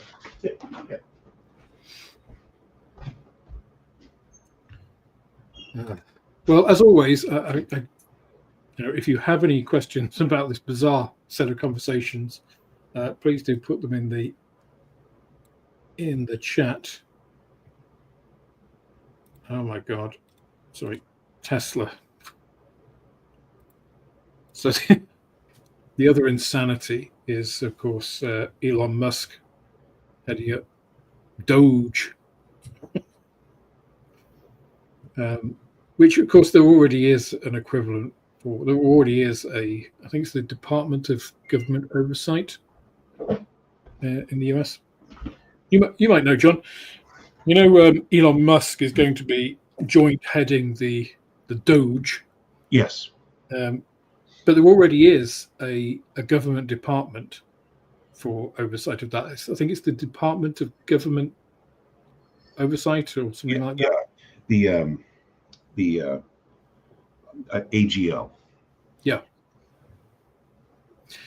So it's just like the first thing a department of what's the Doge stand for? Department of Government Expenditure. Efficiency. Efficiency, that's it. So the first, I thought it was ironic that the first thing the Department of Government Efficiency is going to do is duplicate another department and then have two heads. It's just, that's not very efficient. Yes. OGA. It's OGA, Office of Government Accountability. Office of Government Accountability. Well, clearly our OGA is not functioning. No, true. But the answer isn't to duplicate it with another piece of bureaucracy, which actually isn't part of the government, so therefore has no power. It's like, you guys really just need to give teeth to your existing department, you know? Our spending is so out of control. And I think the number one concern is, it's not like we don't care. But the problem is we're spending so much money on stuff that has no value to the taxpayer. Mm. Yeah. And I think that was like that's a mandate. I think that people voiced on the election was we had it came down to like spend, or we have got to reel this in. We've got to become more fiscally responsible. So anyways, that's as far as I'll go. Yeah. Don't apologize. We welcome it. Motorcycles make panties fall off.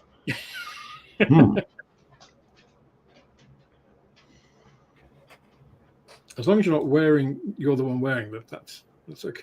Well, that might be interesting. I like that. If it's off the government has the word Doge in it, all you need to do is add the Y at the end, and that describes them perfectly. Yeah, dodgy. Yeah. That's funny. Kindness. So again, I'll come back to, I was very kindly gifted these by a viewer. Again, the other viewer that sent in all of the full spectrophotometric data for all of the RLM colors from, I think, 4 different sources, all of the RAL colors. And these are scans of paints. So there's a really interesting thing. If you go to something like ePaints, which is a free, globally available directory of different colors, it gives like HSV, hex, LAB, all these different values for different paints, so you can use to find equivalent paints. But if you look up, for instance, RAL, what is it, Schwarzgrau RAL, which I can't remember what the RAL number is, but whatever it is for Schwarzgrau. Dunkelgelb, yes. Its LA and B values are like really low, like 20 or something. Now the blackest black I have, I think, is about 23. Right? Schwarzgrau isn't black; it's a lighter color than black, and yet its LAB quoted values, and these are reference values, are lower than the blackest black that I have. So something doesn't work right. But the spectrophotometric data that I have from this viewer, that value is actually about 28. Which is actually, that makes sense. Yeah. So this is why I never really fully trust a lot of stuff that's published on these sites, because I don't know where they get these values from, whether they're given to them by the manufacturer or what, but it's not how they appear once they're actually painted on something.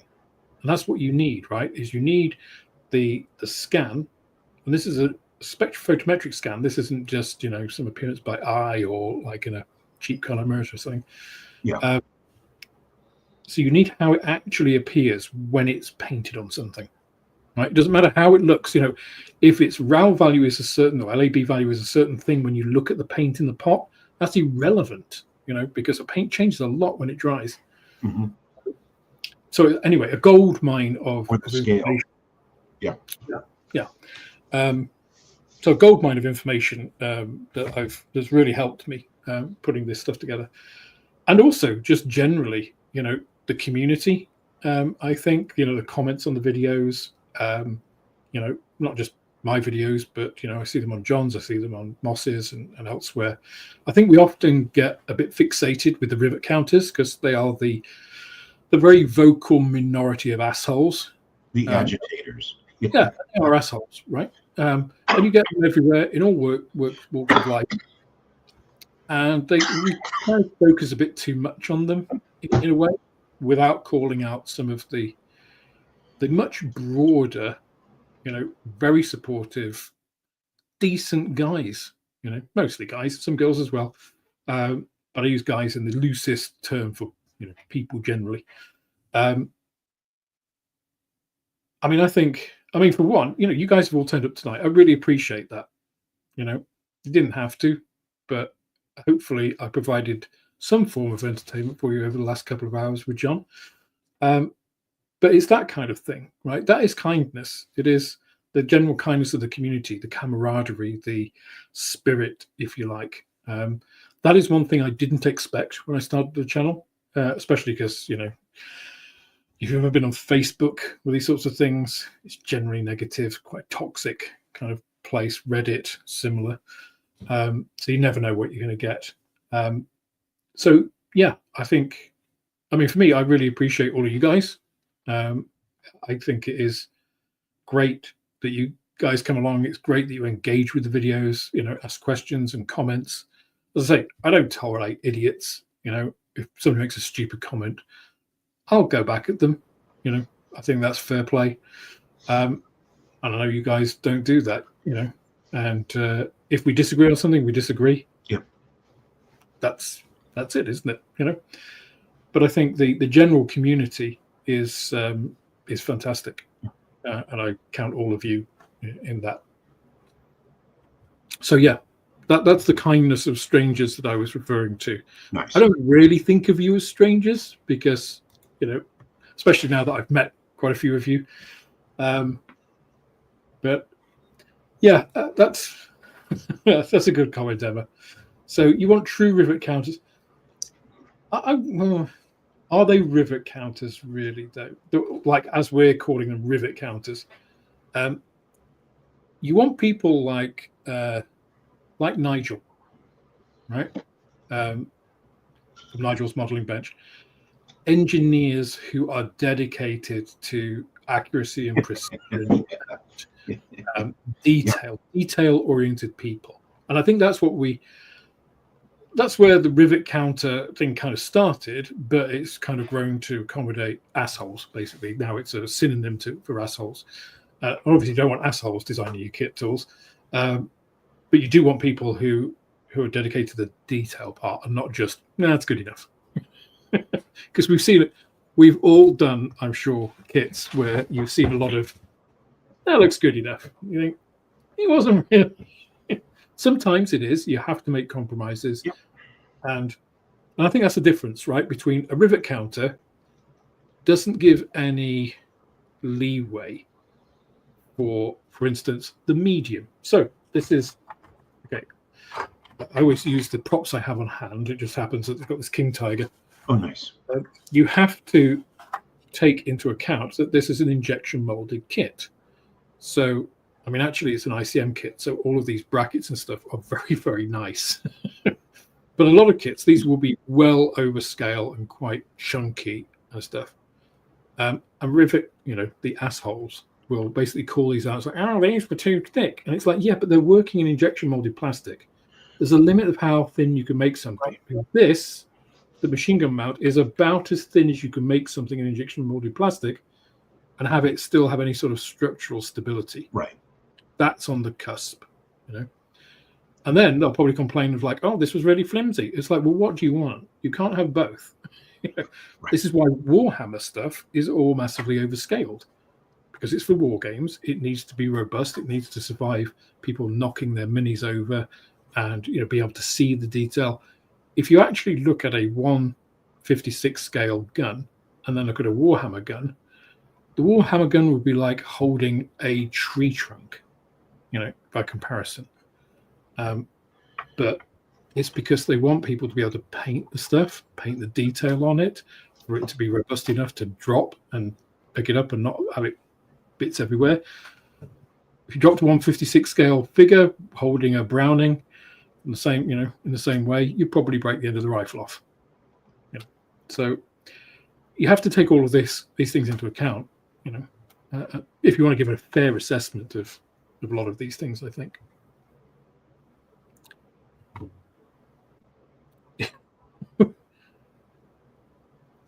Stitch Nazis.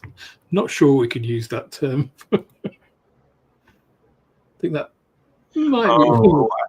I get you. Yeah, if your uniform isn't perfect or whatever, it's just like, oh my, yeah, okay. I got you. That's an interesting analogy. Yeah, you're right, Emma. It's not really. So I guess it's because the term rivet counter has kind of swollen to accompany those who complain at other people's efforts. Yeah. To me, it's anybody. I mean, I just call them assholes because assholes. You have to get bitchy about it, right? It's understandable to a broader audience. I say that because it doesn't matter what the particular thing is, whether it's accuracy, whether it's paint color, whether it's whatever it is, somebody hasn't painted something. There's always something. There'll always be something that's not quite as good as. And usually their stuff doesn't match up. The sorts of people that make that comment. Because when you get to a certain level, you know how much you don't know and how much more there is to know, and that you will always be learning. It's I was talking to James about this the other day. Trying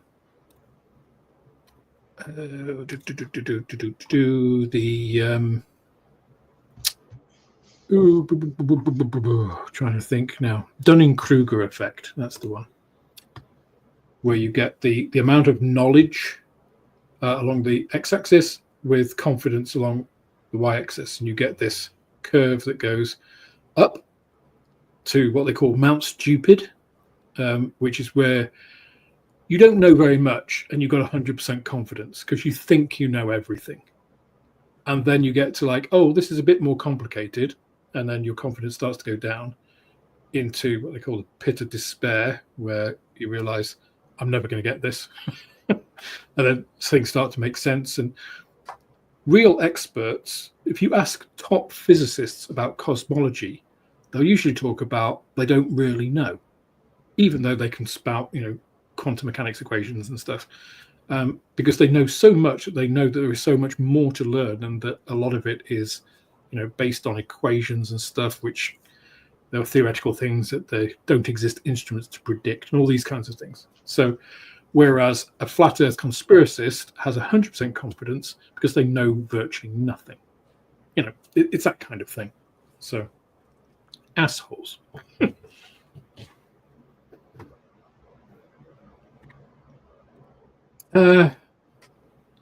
Ravel, Ravel have become easy to ignore in the same way I think that airfix had become easy to ignore in the late 90s, early noughties, not late, maybe, well, up until sort of 2010, I think.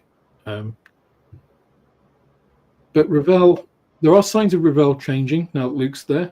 I think they're listening to some of the things he's saying, and the things that he did a lot of research and a lot of reaching out to the community and brought that evidence to the people at Ravel. And I think they're listening to that, what I call Gemba evidence, which is good. That's a really good thing. It's going to take time to filter through that, and that's why we've seen a lot of those projects that were announced this year have been pushed into next year. But I'd rather have things late and better than early and crap, personally. But I like the German Ravel stuff. I think it's good especially for the price. I don't like their color callouts. I don't like their box. But for what you pay, I did their and I've done several of the Ravel, the German brand Ravel, level 5, and they weren't that bad. They were absolutely doable. That I did the SDK of said 251, the Zuka Zufus or whatever. That was a fantastic kit. That was probably the best 251 I've ever built. Is that Ravel one? Is that the 35th scale? 35th. Yep. I've got a sneaking feeling, John, that's an ICM kit. Is that? did they rebox that? Yeah. It's the Ravel Stuka Zufus. Yeah.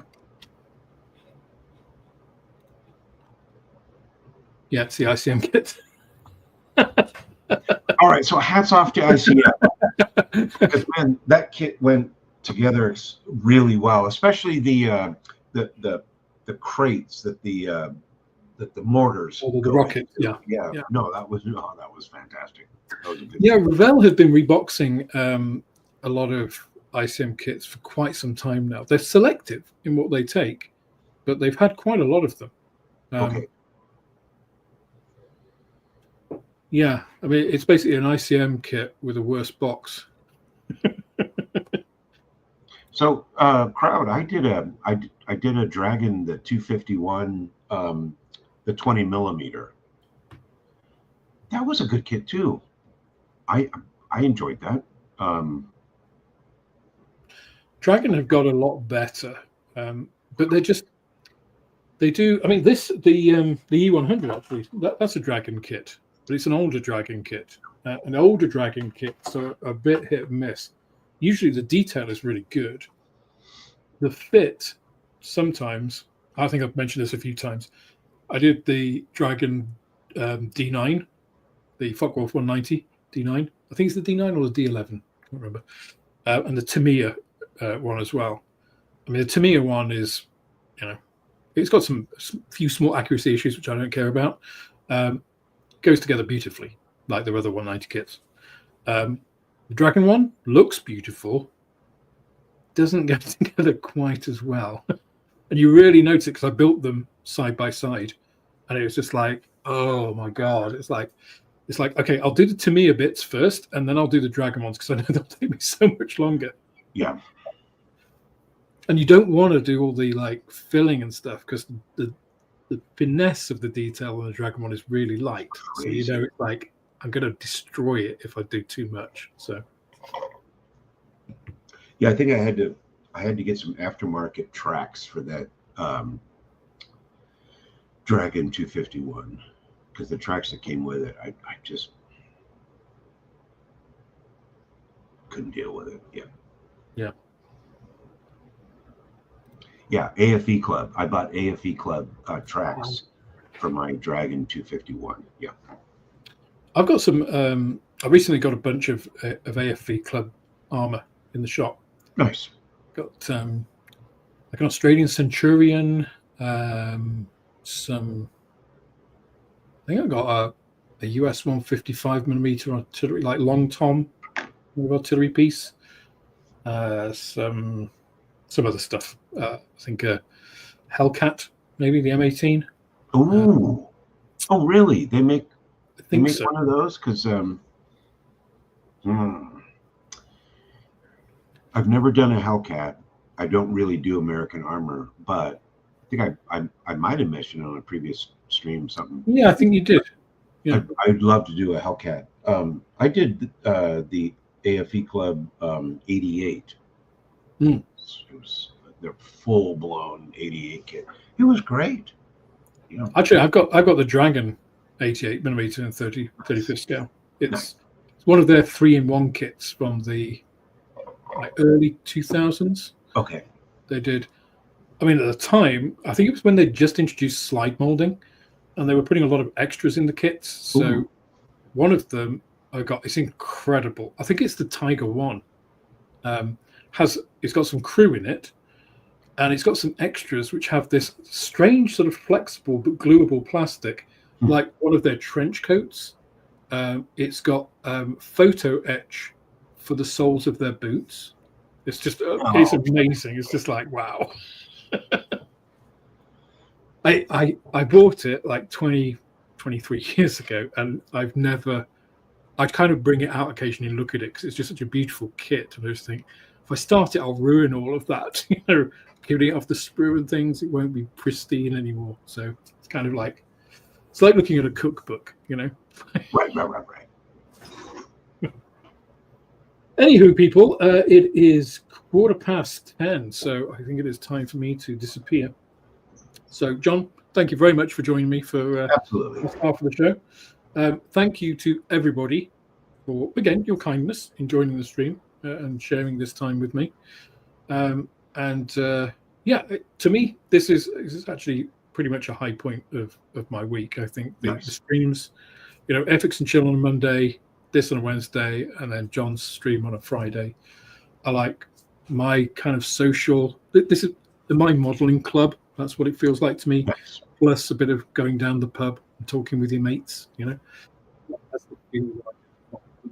So again, thank you guys for that. Oh yeah. And yeah, look out for tomorrow for when the video drops on. It'll be Luftwaffe early war, early to mid war. So everything up to sort of RM 74, 75, 76.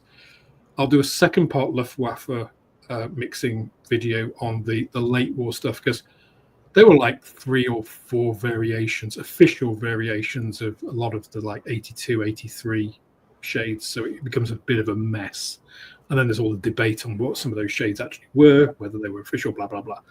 So I can fit 15 paints of various origins in that with no problem. So that'll be a different video. And then I'll take a look at these and give you my